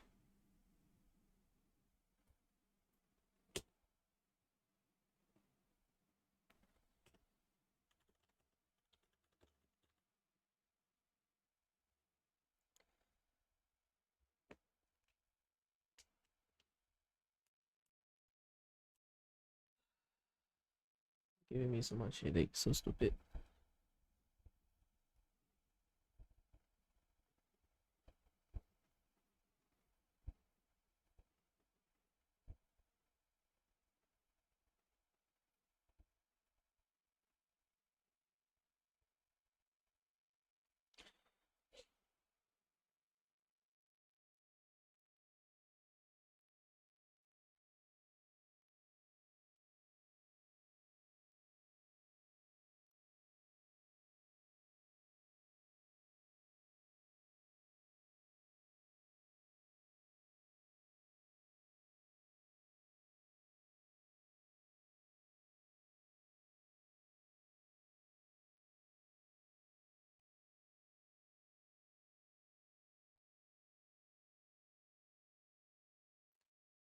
Yeah, I think I need to just reset everything. Check left branch, check right branch.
I'm so confused.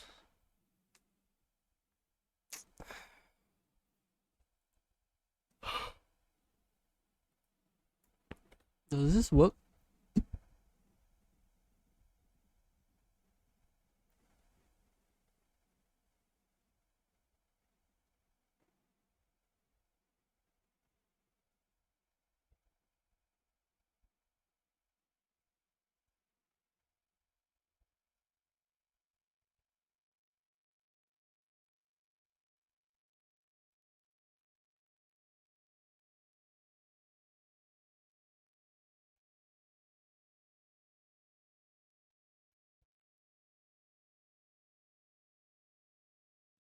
True,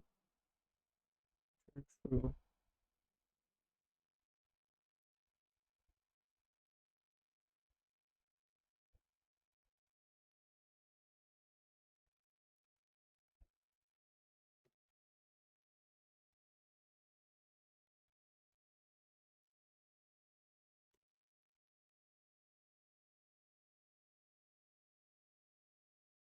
Turn false.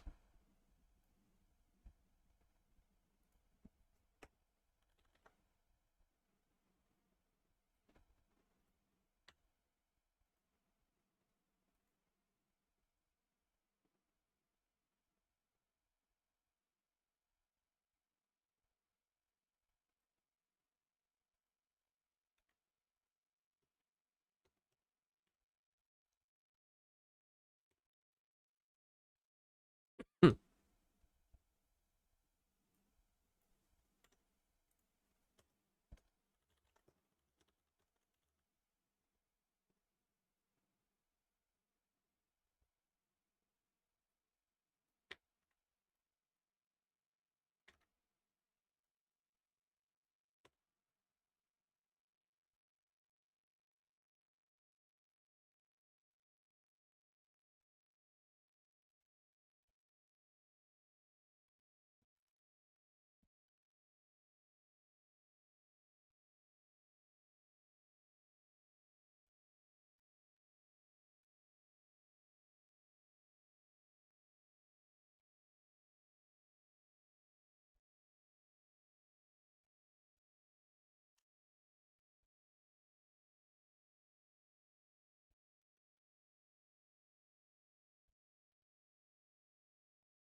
Maybe check on the website.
It's false.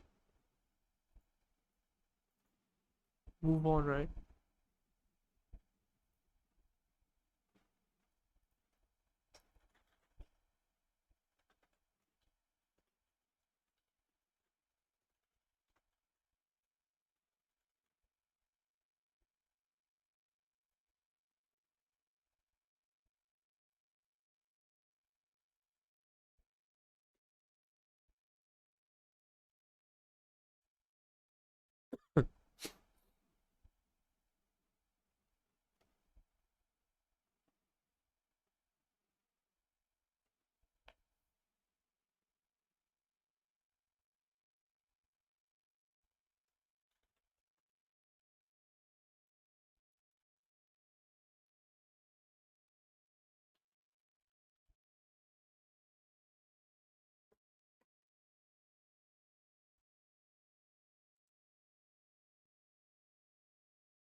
I just realized something weird.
Uh,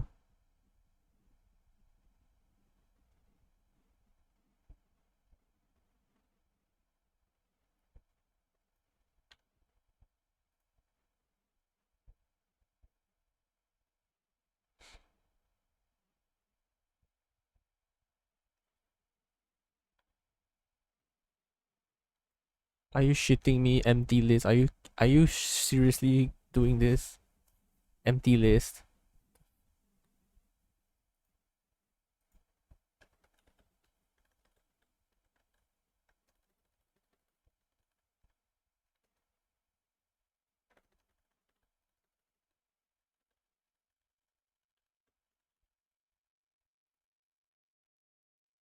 I mean, I get it if you want to do edge cases, but the hell are you doing as an empty list?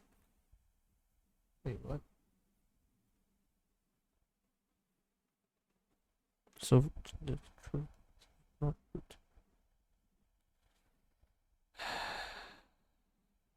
So check branch and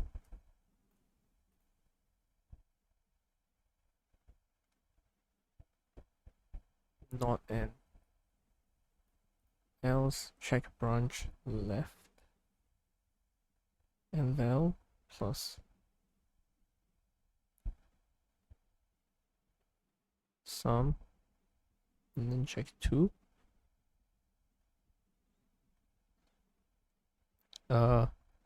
left 3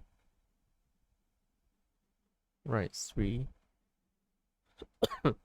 false false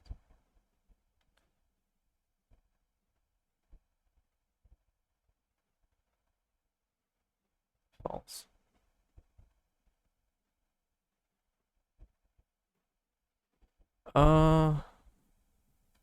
Wait, 1 2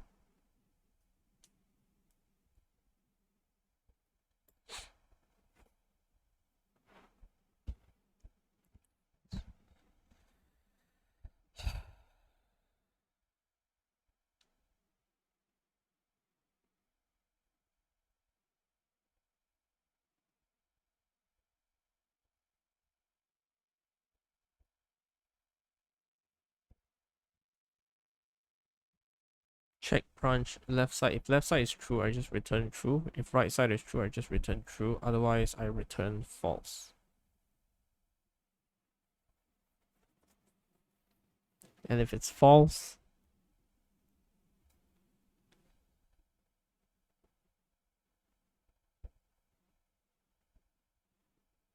all the way up, then it's false, false, false, false, false.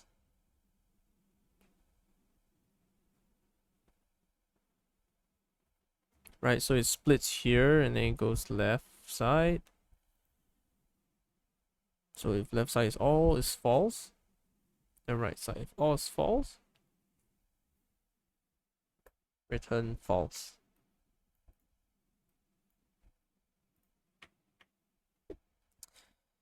Uh 1, 2, and my expect output is true. Y, how the F sum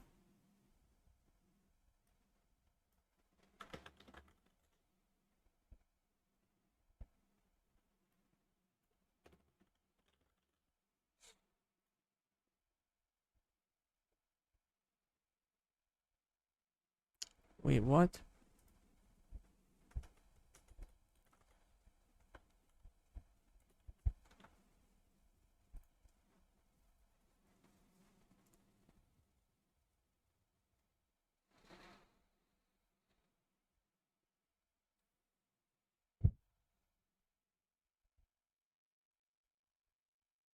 Wait, why is it checking here? Check branch. If n is none. What?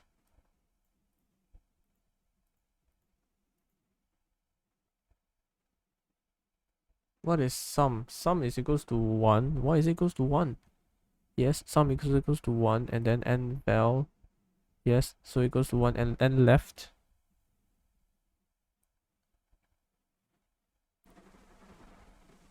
Whoa. Wait. So that means it's like this. And I check my root, which starts off with 0.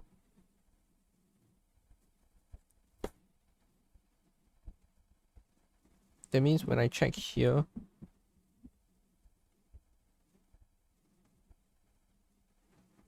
I'm submitting my previous sum.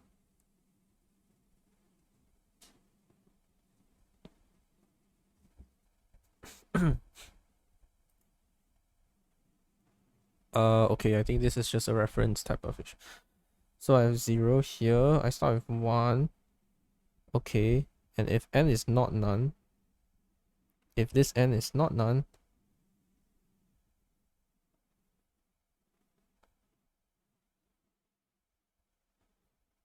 the new sum is equals to this.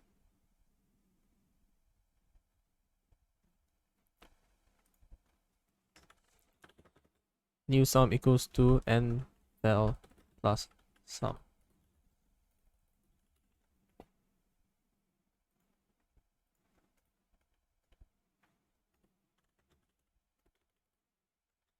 New sum. So with the new sum, I check 3. Now when I check none, I don't get it. Wait, why is this? Oh. Wait, let me look at this question again. It's not even balanced or anything, so you can't even see anything. What if it's on the right side here? Ah.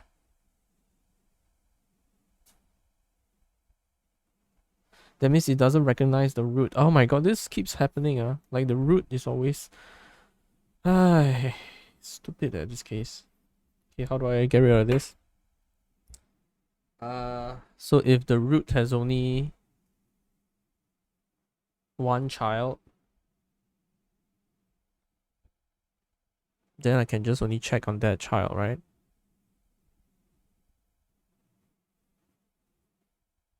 Okay.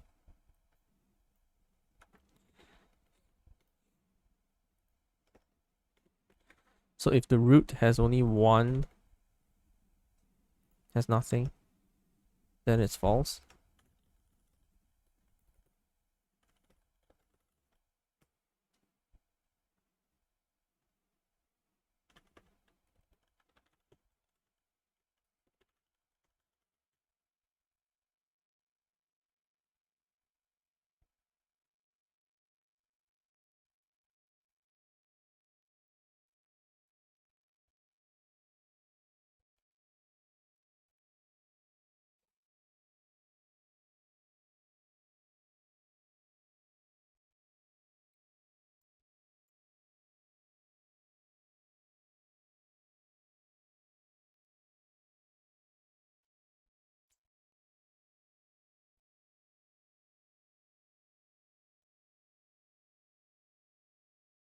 Wait, I need to wait. That's not hasty.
Wait, 1, 2, null, 3, null, 4, null, 5.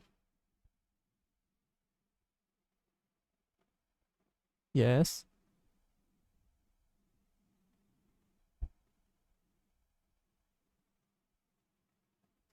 Wait. My condition is wrong.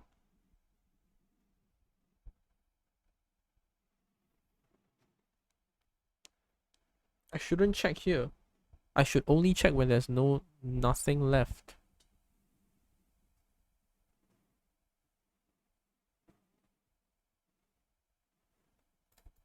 Hold on. Uh,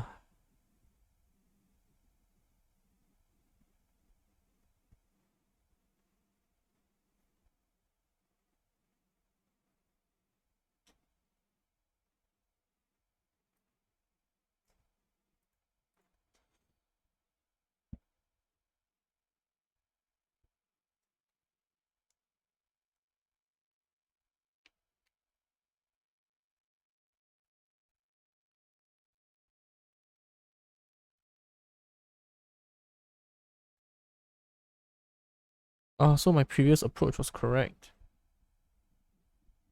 Shoot.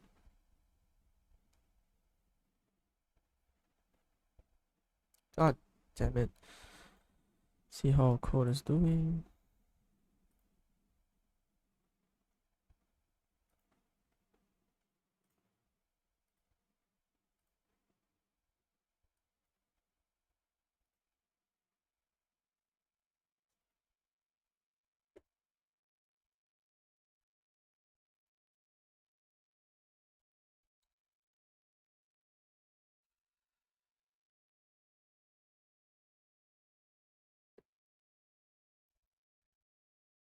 Okay, let's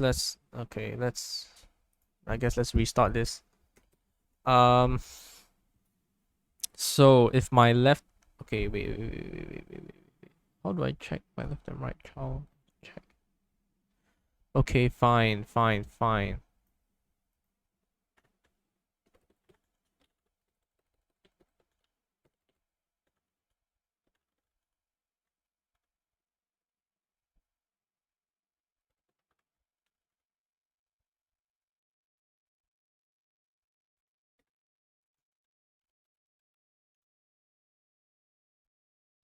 So if nothing, I check this. Otherwise,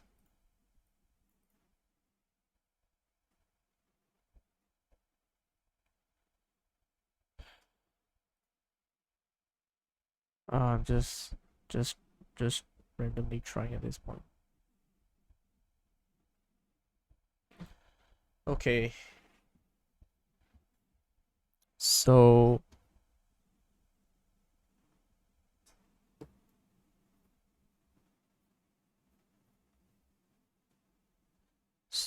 if the new sum equals to so now if you have this, you can do this.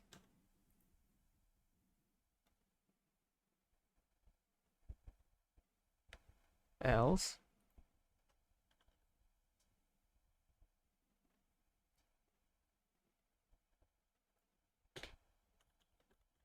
here.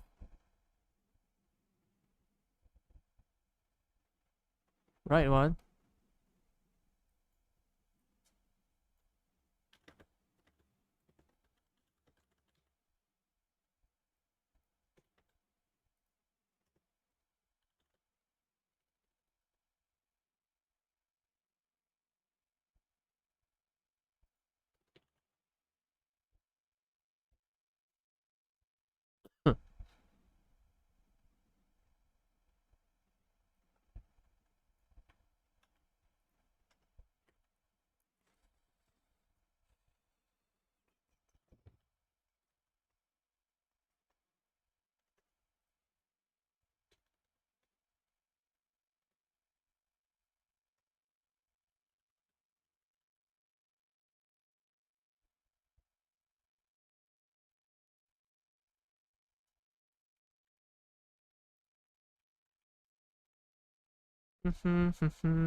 So this doesn't work as well. Very good.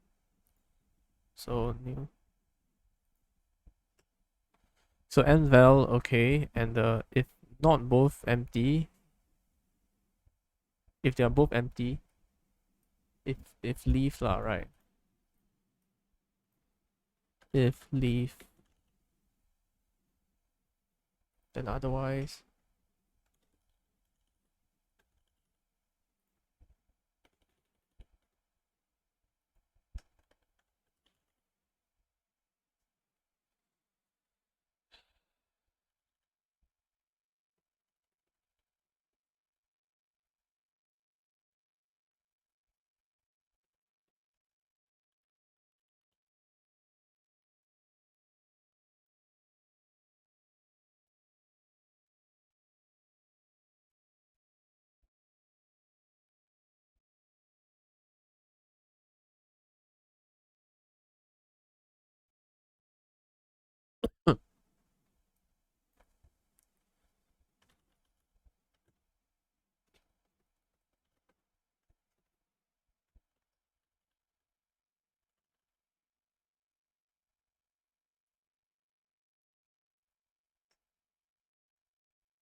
Non-type has no attribute val. What does that mean?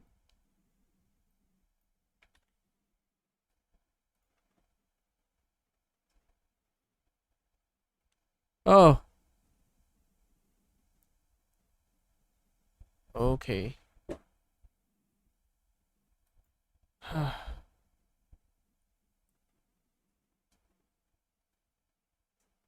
Pascal's triangle. Given that you're not the first numbers of Pascal's triangle. I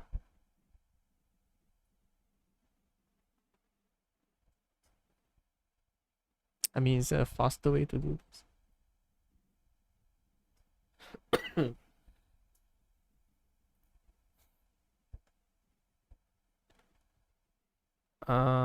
So generate num rows. So we start with we start with one. Start with one.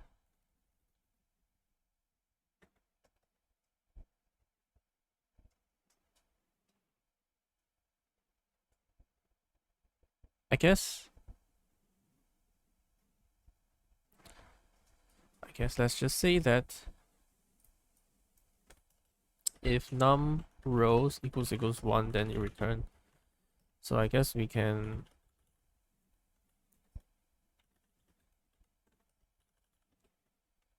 just return some base cases. Okay. If it's more than that, then we can really do something. Then we can say that our out equals to 1 1.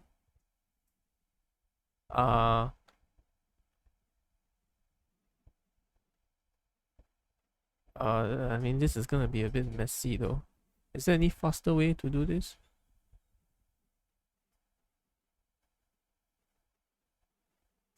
Uh, 1 2 3 4 1 2 3 4 5 6.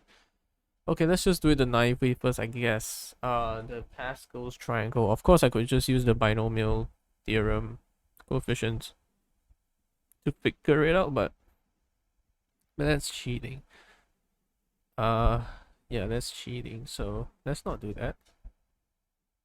Boom, boom, boom, boom.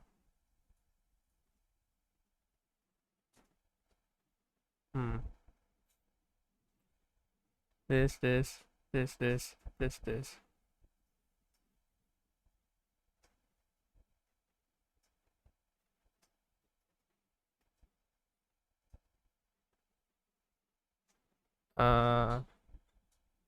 So I say new row.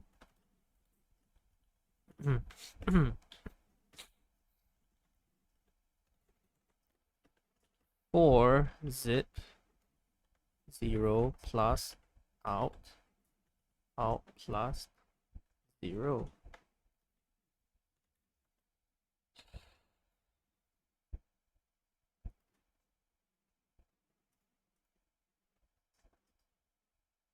Uh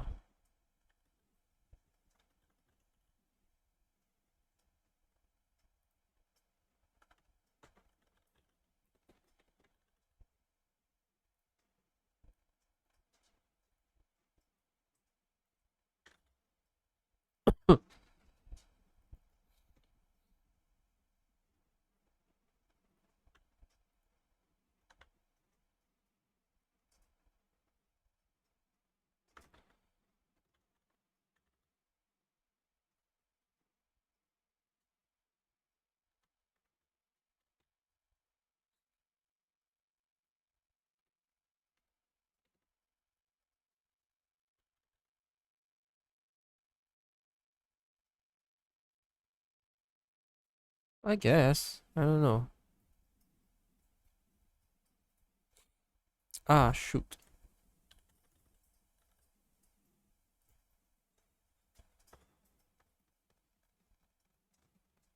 What? It's not valid value. Oh, what the heck? What?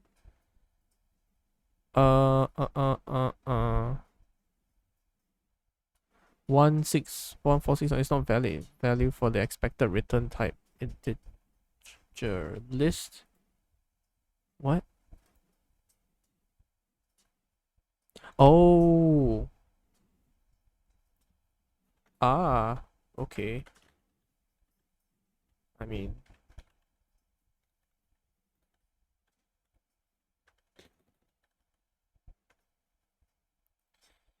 okay.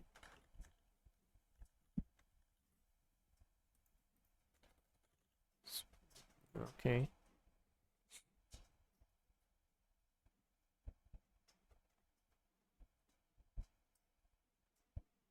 What? The one is not expect. What the? I see. I apologizes.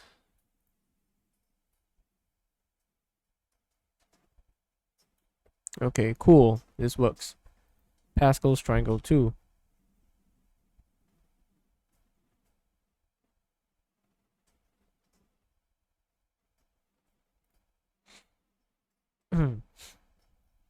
Given an integer row, return the row index.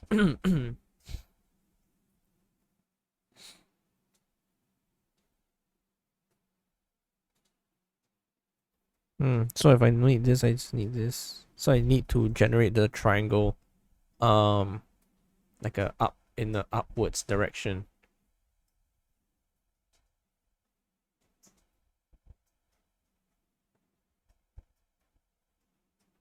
I guess I can do it recursively. So I just say that this is before this.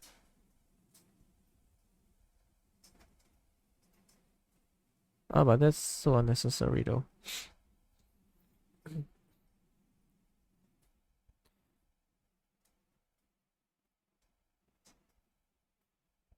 Oh wait. Ah, okay. So it just so it's pretty much like the same thing that I had.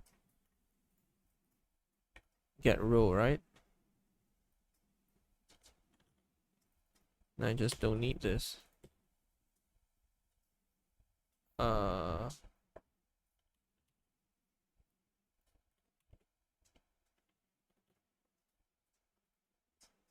it should be okay.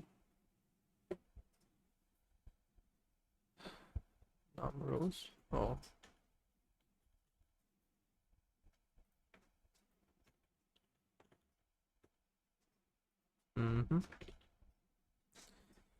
Okay. Hopefully this works. Wrong answer. Ah. One. Wait. Input 3, output 2. If this is 2, oh, 0 indexed. Why would you? Okay. All right. Sick. It's not the fastest way. I don't care. I mean, let's see. I mean, technically speaking, I could only generate the upwards triangle, right? So I could technically save time.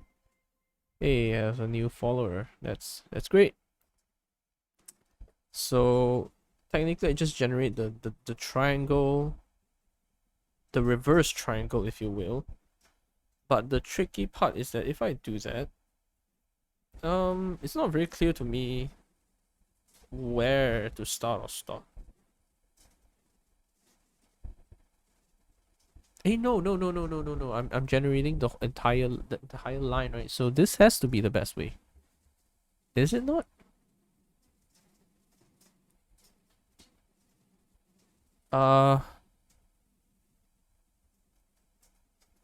Wait.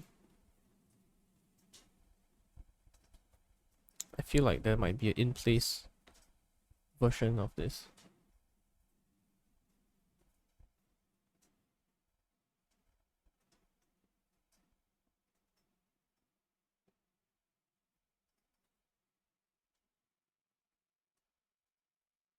Ah, there's an in-place version of this. I mean, not say in place, but I just have to change the middle the middle values here. So if I do this, okay.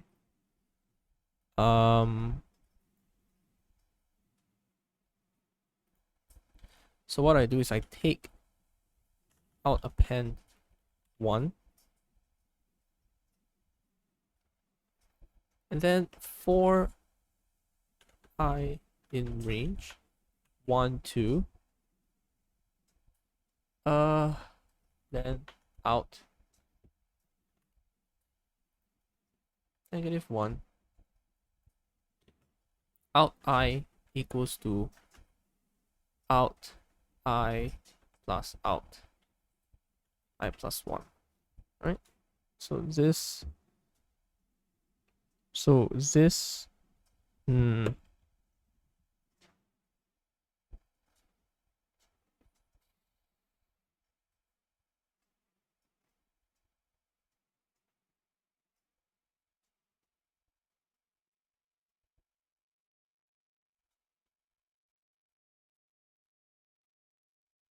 so now 1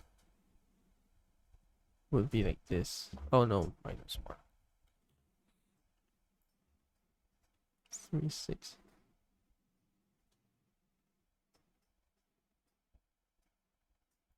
0, 1, 2, 3.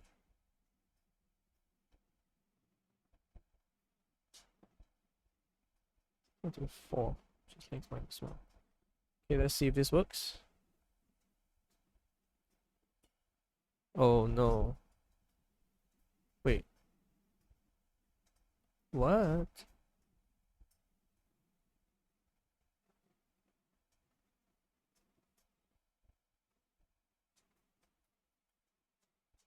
Uh, wait. 1, 3, 4, 1? The heck?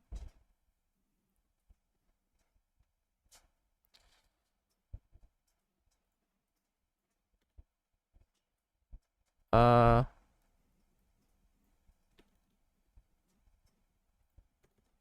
so if it's 0, I do this. If it's 1, I will append 1. And then my length would be 2. It'll be 1, 2, 1, and then nothing happens. This shouldn't fix anything, I believe. Yeah, okay, expected. 1, 3, 3, 1. Wait, so I 1 all the way to this is just an indexing issue. Index. So length equals to n, and 0 to n minus 1.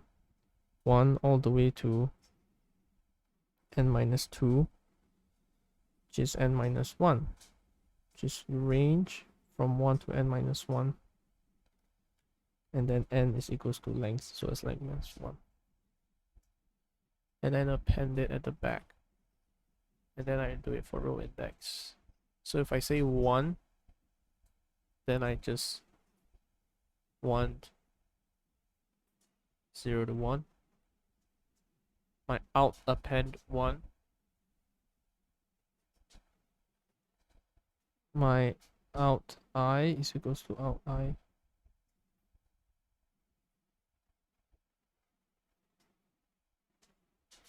What?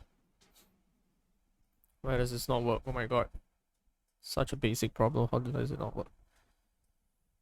3. Okay, let's do this by hand just to get a good feel. Okay, so I start with 1.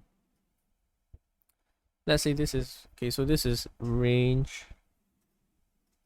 Wait, 3? 3. Okay, so 0, 1, 2.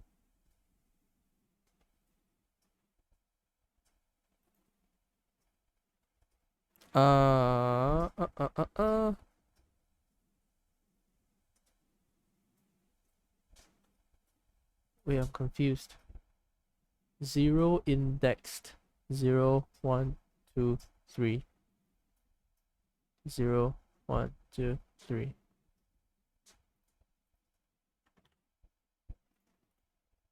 But then wouldn't this just make it worse?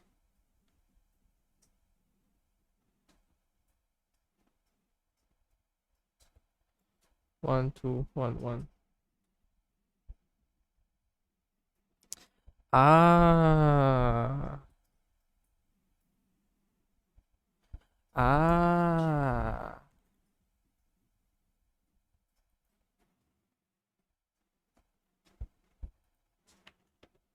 How do you go back down? Reverse. Because I'm eating up the number that I change.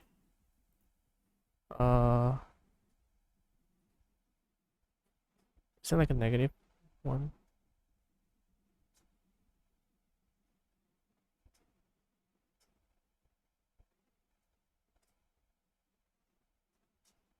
Hmm.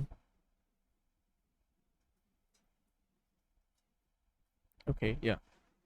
So, uh, so you start from here all the way to 1.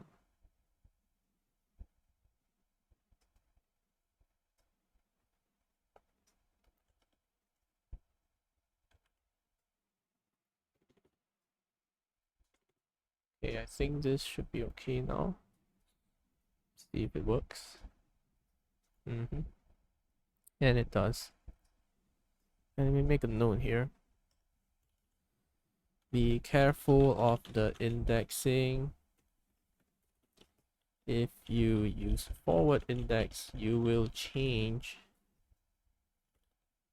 the numbers to be added. This is gonna sound dumb, but I think I'll understand it.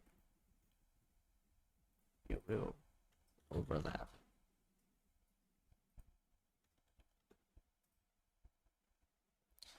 Yeah, okay. This is good. Okay. Best time to buy and sell stock. You're given an array prices where the prices you want to maximize profit by choosing a single day buy stock at a different day to sell that stock. Return the maximum profit you can. If you cannot, do 0. So this is one of the other problems similar to the max. Whoa, what?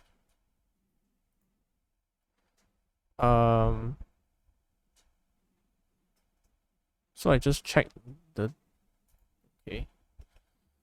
So min price, I can do min list, right? But that's so mean.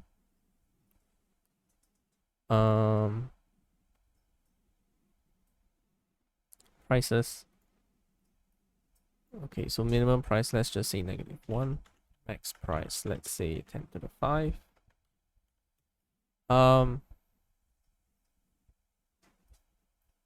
No. Reverse.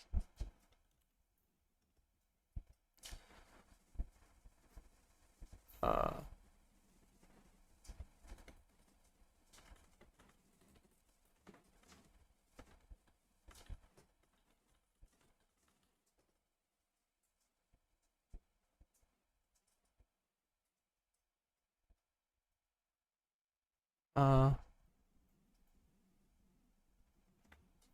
I don't really need this, right? So for P in prices, if P greater than max price, no, I guess I need to enumerate it.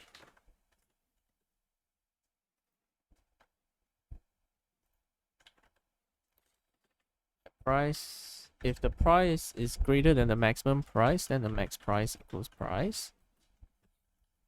Max index equals to I. If price less than min price equals price, min index equals I. Return the maximum profit.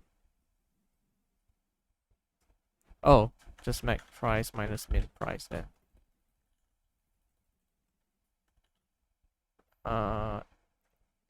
If you cannot achieve any profit, return. If you cannot achieve any profit, okay, let's just submit and see what happens. What do you mean I cannot achieve any profit? So everything is the same, then I'll automatically return 0, no?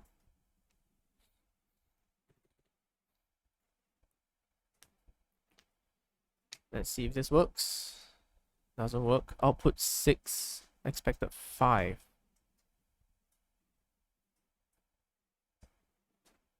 Oh, right.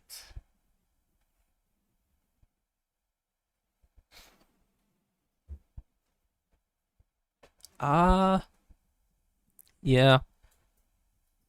You need to guarantee that the bias. Right, I forgot about that. Right, of course. What am I thinking? Okay, so this is pretty dumb.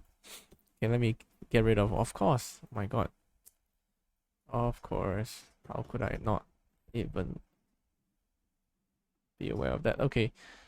So so now that means, let's say, okay, say 7. So we are looking at this. So we are looking at the maximum. Okay, that there's obviously the n square answer for this, but that's pretty bad. So let's not think about the n square one, because that's a bit trivial. So in this case, the best one would be 1 and 6. I remember I was talking to some friends about this the other day, and I remember that there's an algorithm specifically for this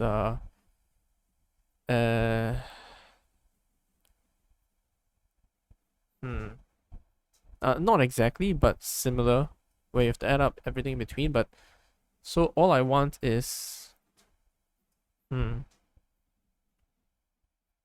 I see that's what it means when you can't make any profit, meaning the prices just go down all the way and you make negative, if anything. Okay, so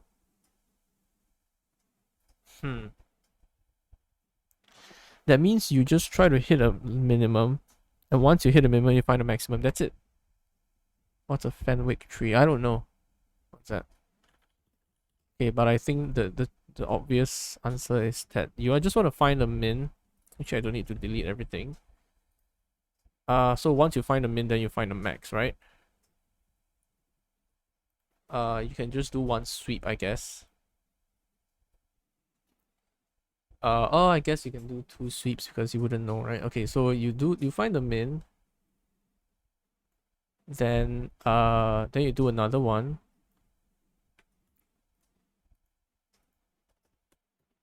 You do another one for max. So you can do like this.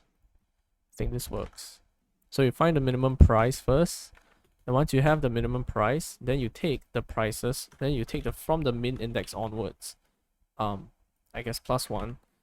And then you can call it I and whatever. Now you can find a maximum price. And you don't even need to keep track of the index really. So let's not even bother. Do you need to keep track of the index? No, you don't. Then now you can just choose max between this and 0. So max price is -1, yeah. Okay, let's see if this works. So I'm just breaking it down into 2. Oh wait, I think that's gonna be a syntax error. Oops. Doesn't work. Why? Hold on. So I put 0. So it's not negative either. So it's between your negative and your positive. This is okay. This is getting more and more tricky than I had initially imagined. Huh. So it's not the most. So you take.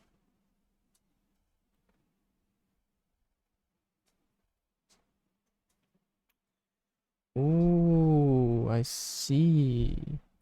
Huh.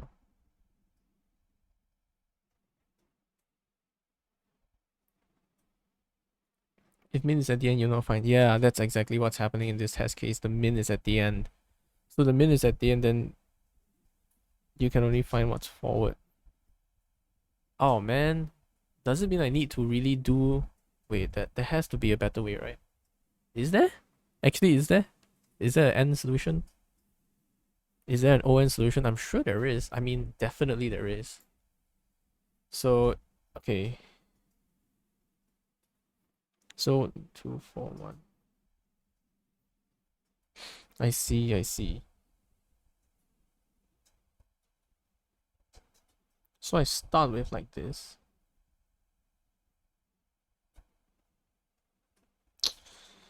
Huh. Yeah, because I understand that there's some solution for something. So you can imagine the idea, the question is something to do with an array of numbers. Can be positive, negative, whatever. And you want to find the longest sub-array that gives you the largest sum. Right, the longest sub-array that gives you the largest sum, the longest contiguous subarray that gives you the largest sum. So obviously the n-square solution is just to test every subarray, but that's very bad. And there's like a divide and conquer way to do it, and also quite a smart way called I forgot, Cardano's algorithm that does that in n, or I think n, yeah. So this looks like a simpler version of that problem, I think. I'm not sure, but this feels simpler, so it feels like it has to be n, or rather that's like the best case.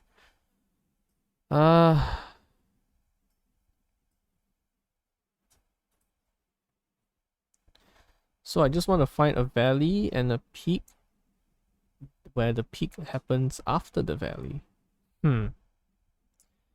Is there a way? Let me see. What if I what if I, okay, so let's say like this.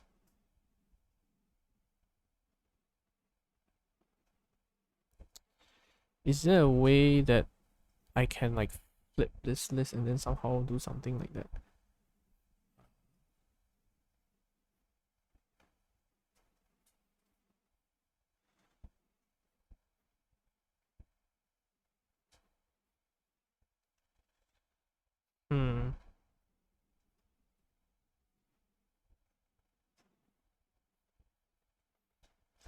Let's find out. Yeah, I forgot what it's called. I just searched it recently. Cardano algorithm. Yeah, I think so. Yeah, like just contiguous subarray. That's right. Yeah, this one. The idea is quite smart. I think you just use a few variables to track a few things and then you're done. That's it. There's and it's, you know, it's nothing, it's not one of those short code but crazily smart, complicated logic.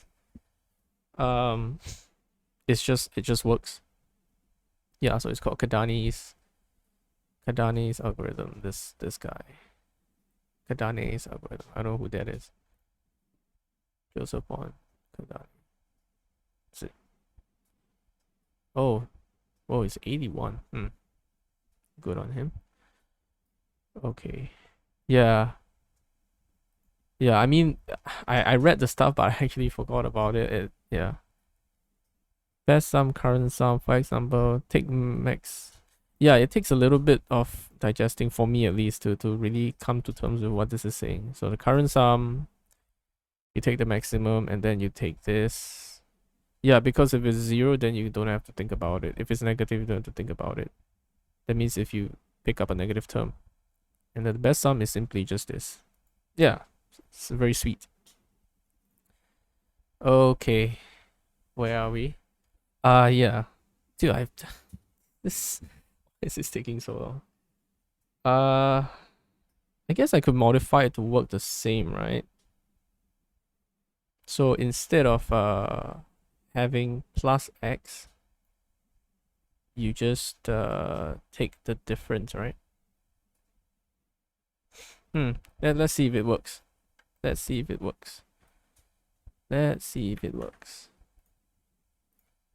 This is some very this is as plagiarizing as it gets. Okay, let's see. Okay. I don't know.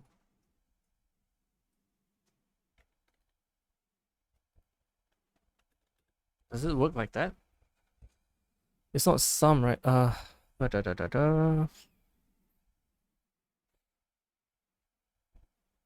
don't know. Just check first. Doesn't work. Numbers are not defined. Oh, of course, yeah. I might want to make sure that my variables are correctly named, right? Maybe, yeah.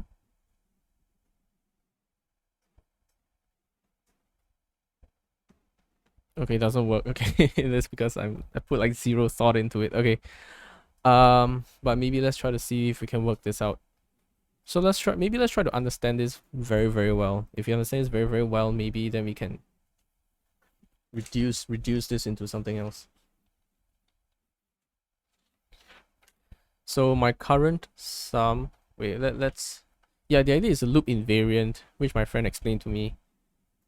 The problem is guaranteed the odd, what? The problem is guaranteed the order. I don't know what that means.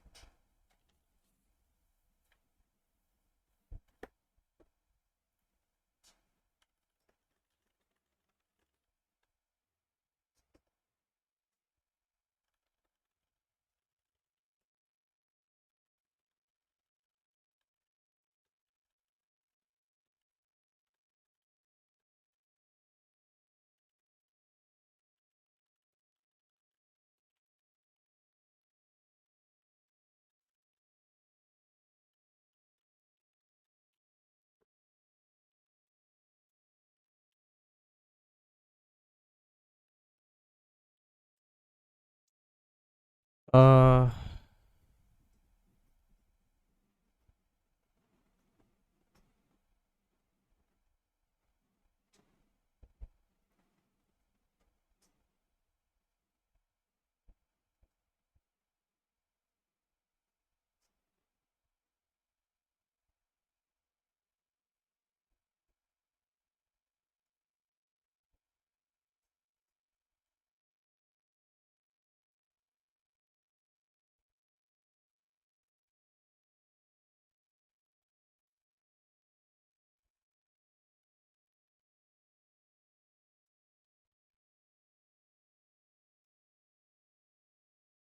yeah, it's actually not exactly applicable.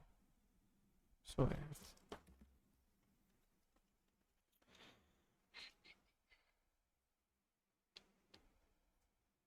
because this one, at least you just pick everything in between. Like you just yeah, you just track of everything. You don't have to recognize any starts or stops. Oh, you could do the same, right? Wait, hold on. Oh my, I'm so confusing myself. Minus current sum. Okay. Best profit, current profit. So current profit is equals to,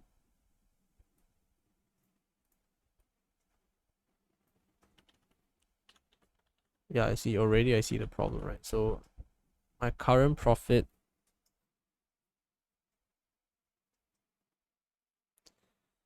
is minus X. No, wait.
Yeah.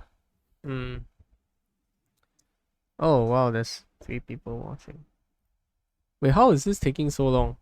I must be tripping, right? So I just want to find the lowest and the highest, where the highest is after the lowest, right? Is it so hard? And I cannot track the lowest or the highest first because I don't know who's before. Well, could I? Could I? So let's say if I know one is after the other. Well, let's assume that there's something like this. and I know that the highest is after the lowest, then that's great, right? But if the lowest is after the highest,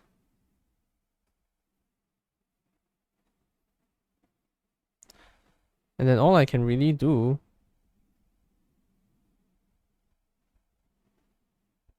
is to find the highest after the lowest, or find the lowest before the highest.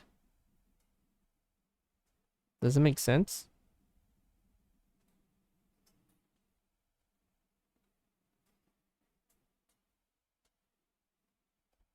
Try brute force first, then we improve. Okay, yeah, that's a fair idea. So let's try brute force. If I can, yeah, I mean, if I can't even manage brute force, then that's a more pressing issue. Okay, let's get rid of this for now.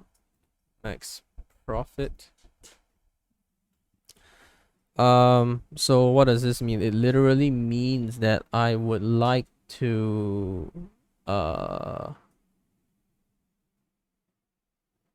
I would like to find all the combinations, right? Wait, I think what did you say? Be right back. Sure. Okay. How do you want to keep track of this?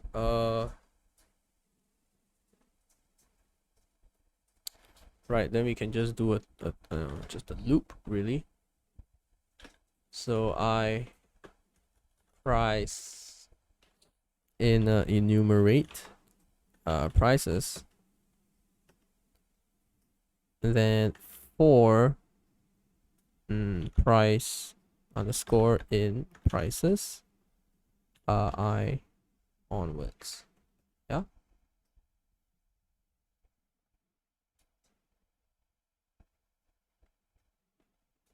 Yeah. Then I just take max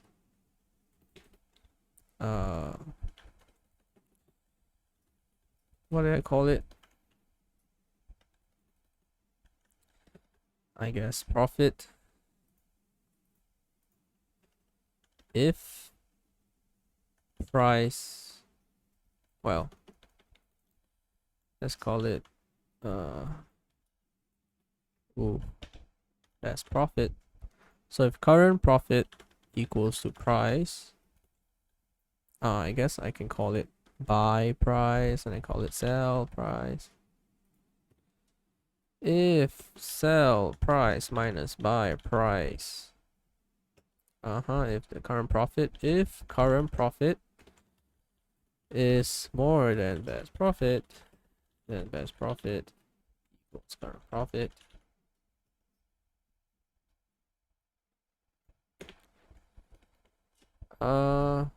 And I think that's it. Return best profit. If you make nothing, return 0. So let's try this first. So if you make nothing, I think this should just return 0 anyway.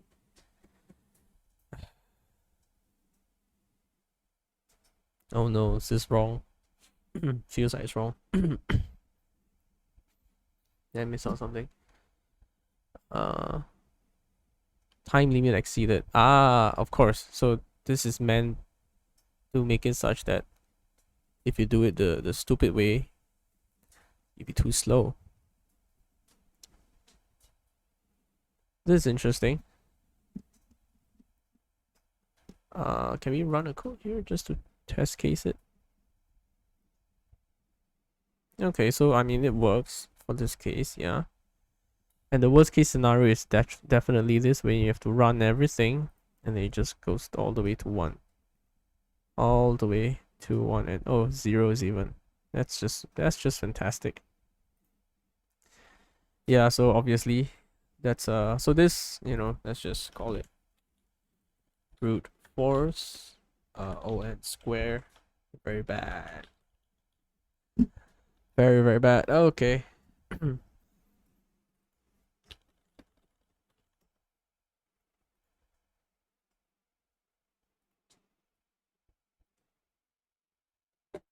uh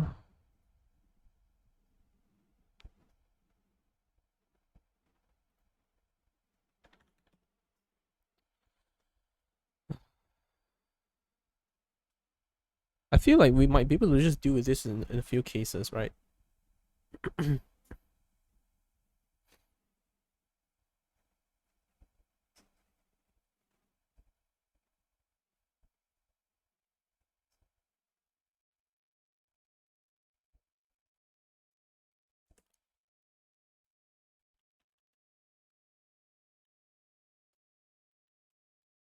Okay, let's okay, I think I have an idea.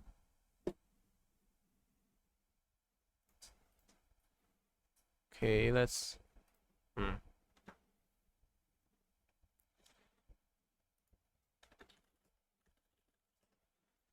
Uh okay, so okay, let's try this idea. I don't know if it works. Or rather if it doesn't work, we'll find out why. So first we find the max and we find the min, right? I wrote this already and I deleted it. Good job. So max price we start with something low, min price. Oh no, we start with something negative perhaps. And min price we start with what's the description? 10 to the 5? 10 to the 5. 10 to the 5. Okay. And then I have so for price in prices, if max price less than price, then that means max price equals index I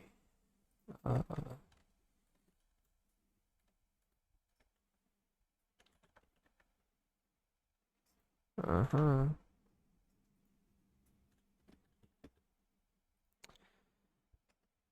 Okay.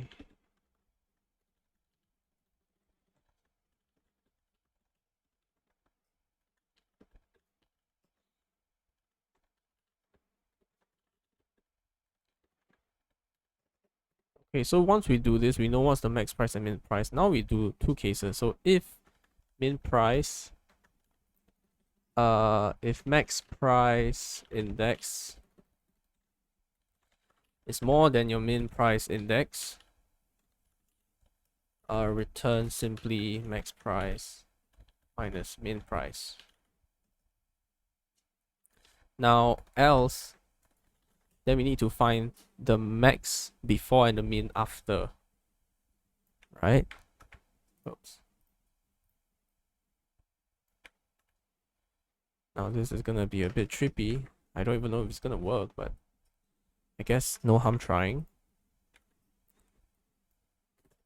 I'm not, I'm not saying that we should just trial and error and just find our way there, but I feel like this works, and if it doesn't, I would like to know why. And it's not very clear right now. So now I need to find, so if it's the other way around, then I need to find the minimum price to the left, right?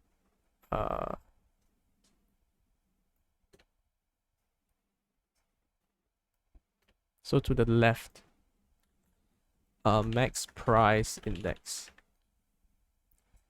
And then if the price is min price,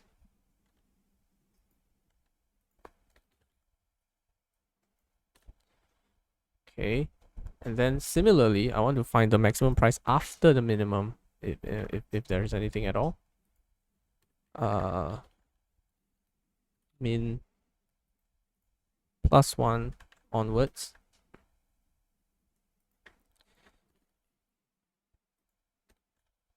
Then we just return the maximum between the two, right? I don't know if this makes sense, but return and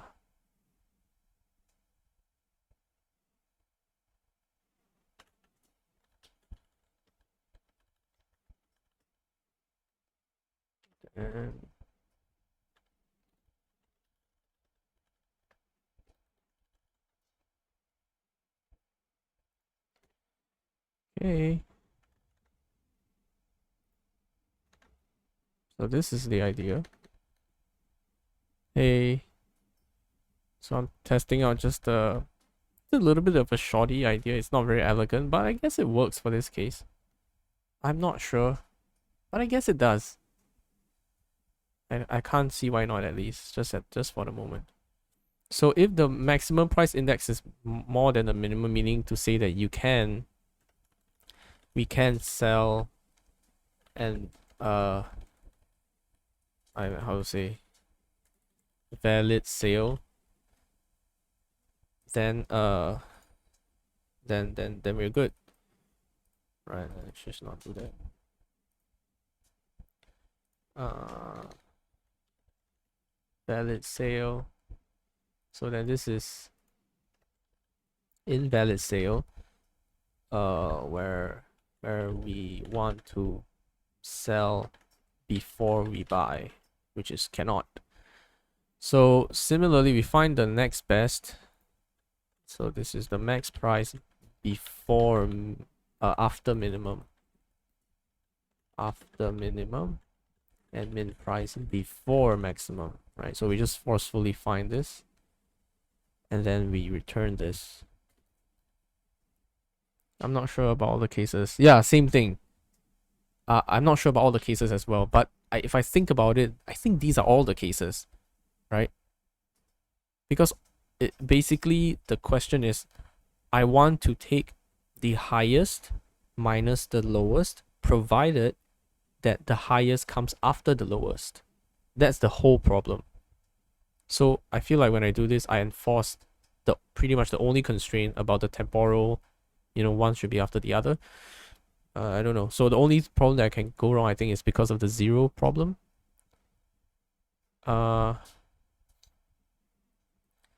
guess, and then zero.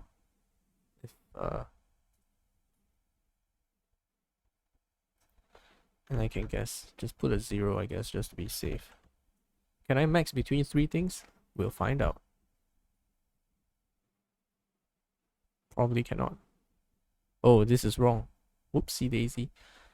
Oh, now this doesn't work. Holy shoot.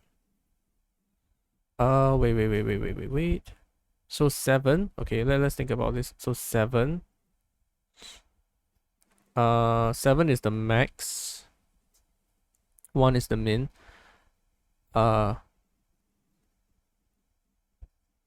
So max price index.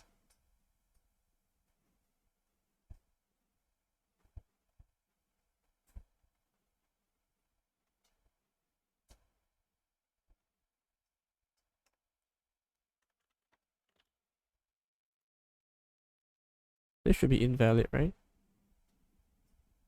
Yeah.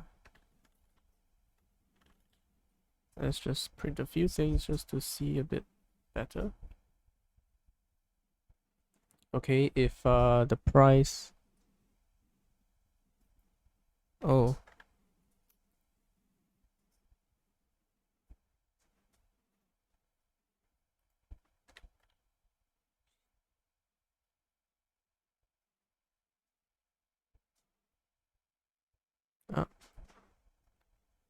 Wait, maybe I'm doing this too hastily.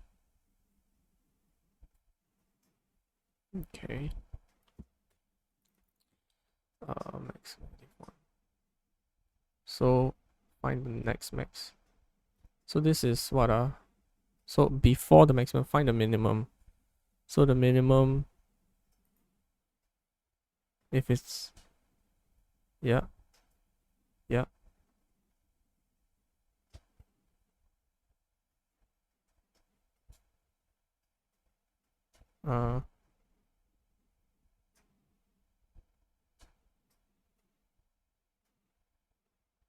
Why doesn't this work? Let's see why.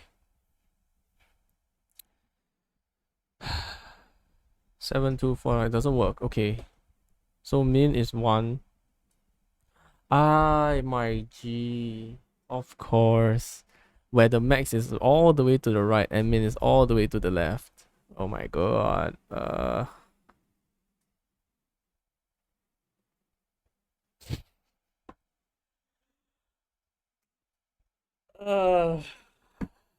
It's being a little annoying, give you that.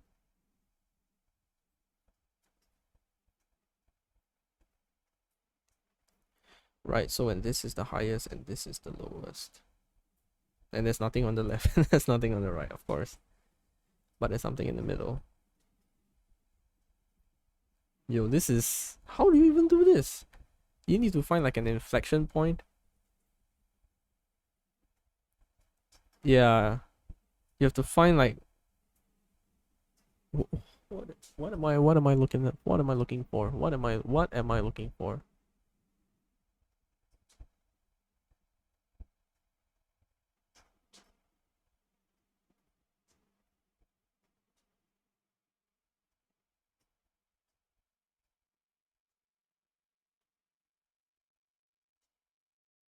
I,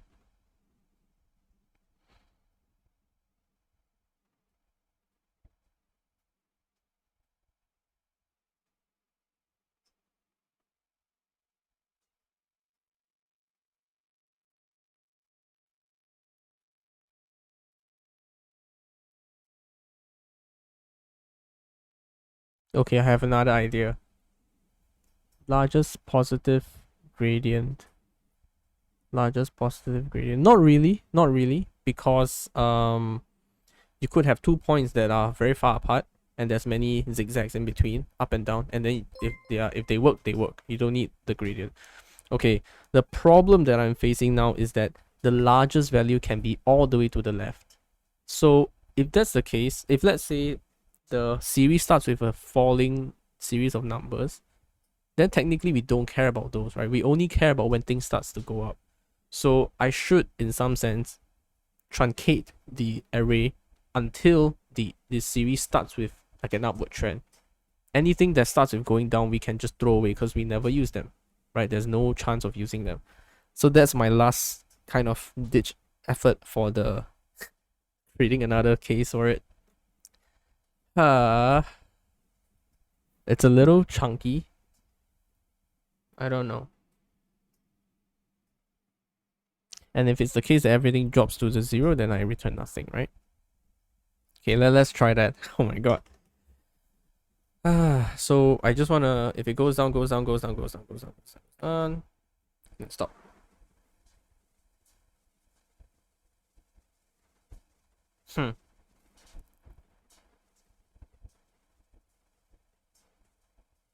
Okay, it'll take a few lines, so let's just write it out. So difference is negative.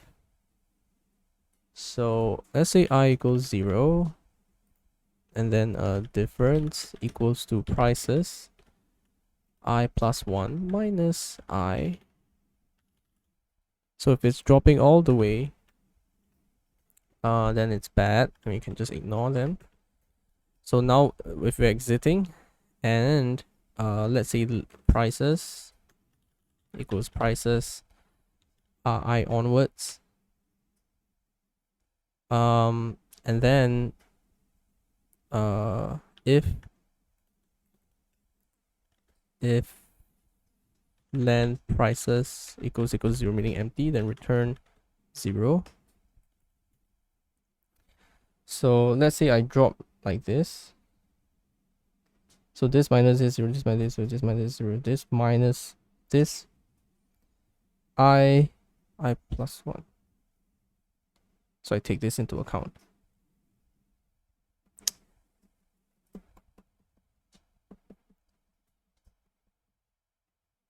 Difference. Whoops.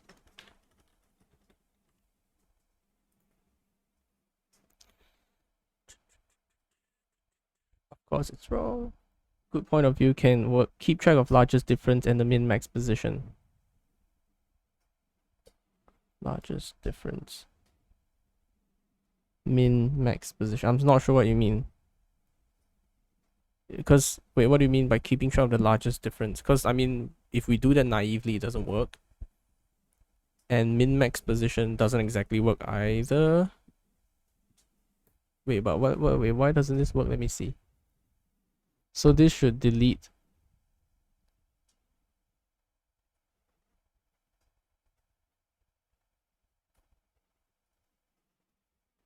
Oh, wait.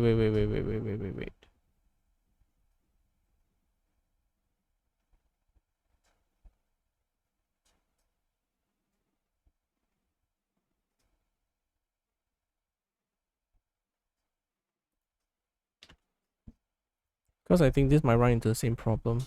But I don't know. What the mother? So 0 and then 1 minus 0.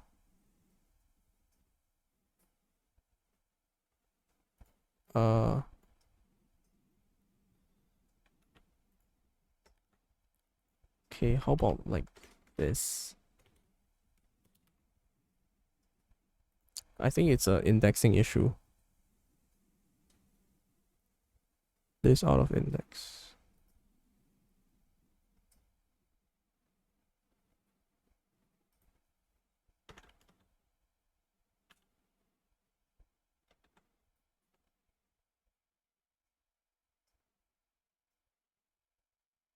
Yeah, so the out of index issue is when you get rid of the whole thing and then you run out of the numbers. So this would have to be less than equals to length of prices to start with. Is that right? So if length of prices is 10, then the largest index is 9, so this must be 8.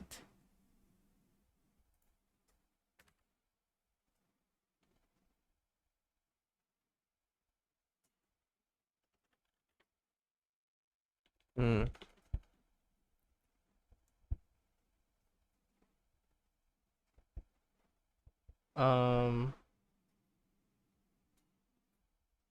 Wait, I think there's a better way to do this. Hold on. Okay.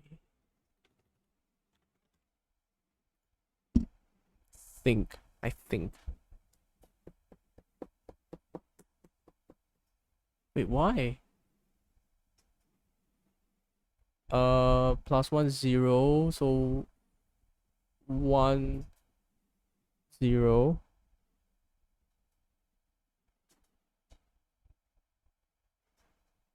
Out of range? What do you mean? How can that be? Didn't I restrict this already? Less than length prices. Don't tell me some. Wait. 7 minus 6 minus 3 minus. Yeah, so okay, wait, let's fix this one. So minus 1. So 3 minus 1.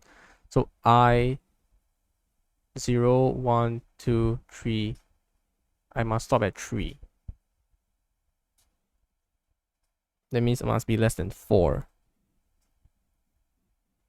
And then the length is 5. So it's less than 4.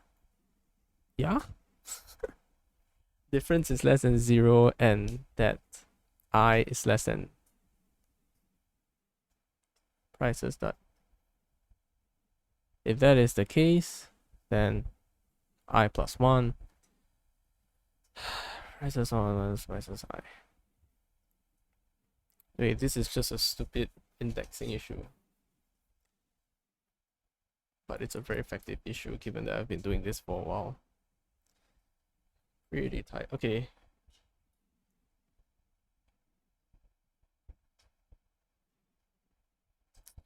Oh my god, I'm so stupid.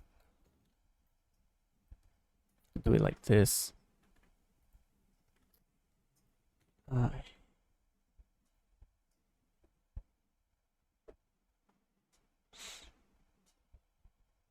Okay, at least it works. So it's the same issue, right? So, okay, so the reason it's 5 is because, let's print this out. I'm pretty sure I cut away number 1 as well, but I shouldn't. I should only cut away number 7. Yeah, so it should be minus 1. I don't know.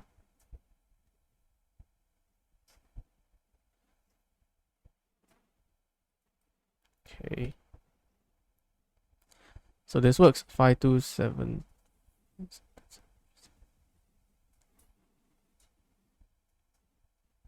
What the heck? What? The same peak, but at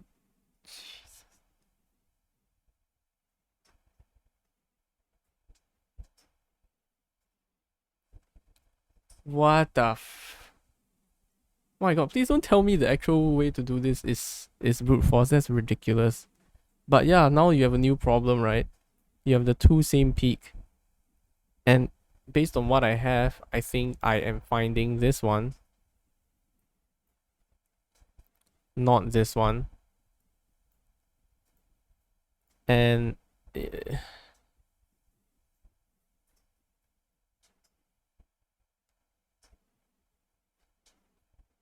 maybe we should try like this, so that this encourages this to be at the back. But I don't think qualitatively this achieves much, right?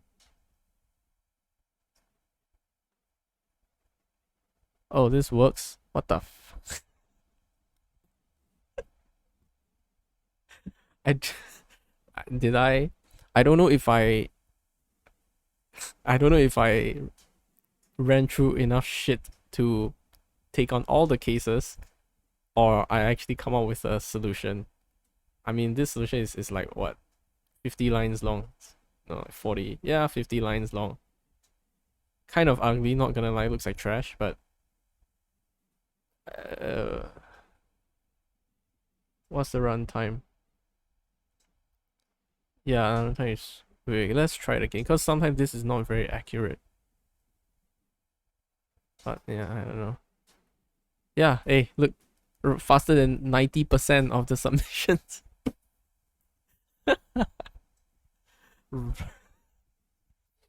Well, okay, but to be fair, this code is fast, right? Like, there's nothing more than n here. It's all n. This is linear AF. I don't do no double loop, you know. I don't even log. I don't n log n this shit. No, I n. I just sweep a couple of times. Okay, give or take. But this is so stupid though. I mean, this is so sus. What the heck? Okay, wait. Now, okay. I think I'm gonna end the stream soon, but let me look at the discussion. There might be something super obvious that just somehow I didn't. I don't know. See, oh look, someone's talking about the Kadani's algorithm, since no one has mentioned. Yeah, maybe it's easy ON solution. Let's go. Let's go. Let's see how. What?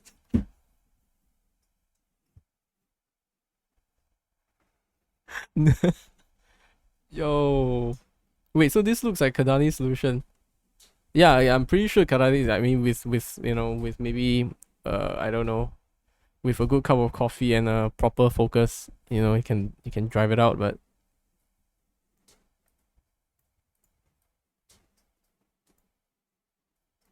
what? That's it? What the? Wait, didn't we try? What did we try? What? Wait, what the? Min price?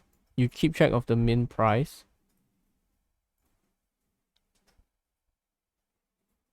Wait, actually I'm already confused by this.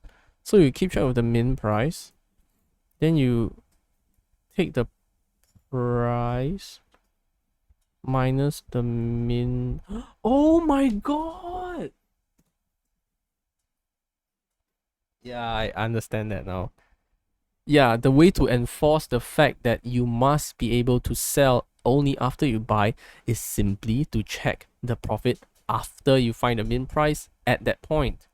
You don't check it you don't find the min price ahead of time and then do it. You just check it as you go. Oh my god. Yeah, I'm pretty sure if I show my solution to a interview panel, they might give me a job as a I don't know, like a clerk or something, because it might seem like I'm pretty hardworking, but dude, there's no chance they're gonna give me a job that uses the brain, because this is not what this. Oh my god. And then the whole time you just keep track of the max profit, that's all. Yeah, they will hire me for the effort. Yeah, I can be like a good sheep, you know, like a sheeple. I just do all the work and don't ask questions. Who knows? Maybe that's a life that makes me happy. I don't know. But okay, thanks for coming along for this super silly journey. Yeah, I guess we learned something. That's better than most days, I guess. Some days when I'm just not feeling like doing anything, this is good. So uh yeah, I hope you're doing well as well with all your work and your problems. And yes, I will just sign yeah, thanks. Oh great, yeah, it's night here, just turned night. It's about 8 p.m. in Singapore. Cool. Glad to help each other out. Thanks for all the inspiration. Yes. Wait, what did you say? Hugo Ficinato. Where are you from? Like I've never heard of such a name. Brazil, yo. That's crazy. Because I just put myself on stream just to make myself work and not slack off. Not, watch YouTube after 20 minutes and then I give up. And it's surprising that I get to meet a couple of, quite a few of people who are from different parts of the world who happen to find what I do, well, I wouldn't say interesting, but let's just say it's relatable. That it's relatable to watch someone struggle. I'm so glad that has helped you. Okay, cool. Yeah, I'll give you oh, next Friday. Oh my god. Wait, Amazon where? I mean, there's Amazons all around the world. Like, is it Amazon near where you live? First DSY bot. Oh shoot. Amazon Brazil, nice. Nice, man. Dude, all the best. All the best. I assume you're going for like the software engineering job and stuff like that. Yeah, thanks. Yeah, so now I'm trying to wrap up my PhD thesis and also, on the side doing some interview preparation so that when I'm done, I can get a job. Software engineering, nice. Okay, let me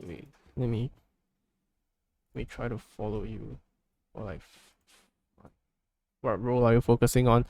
Um so my background is more of like a machine learning, a bit mathematical ish.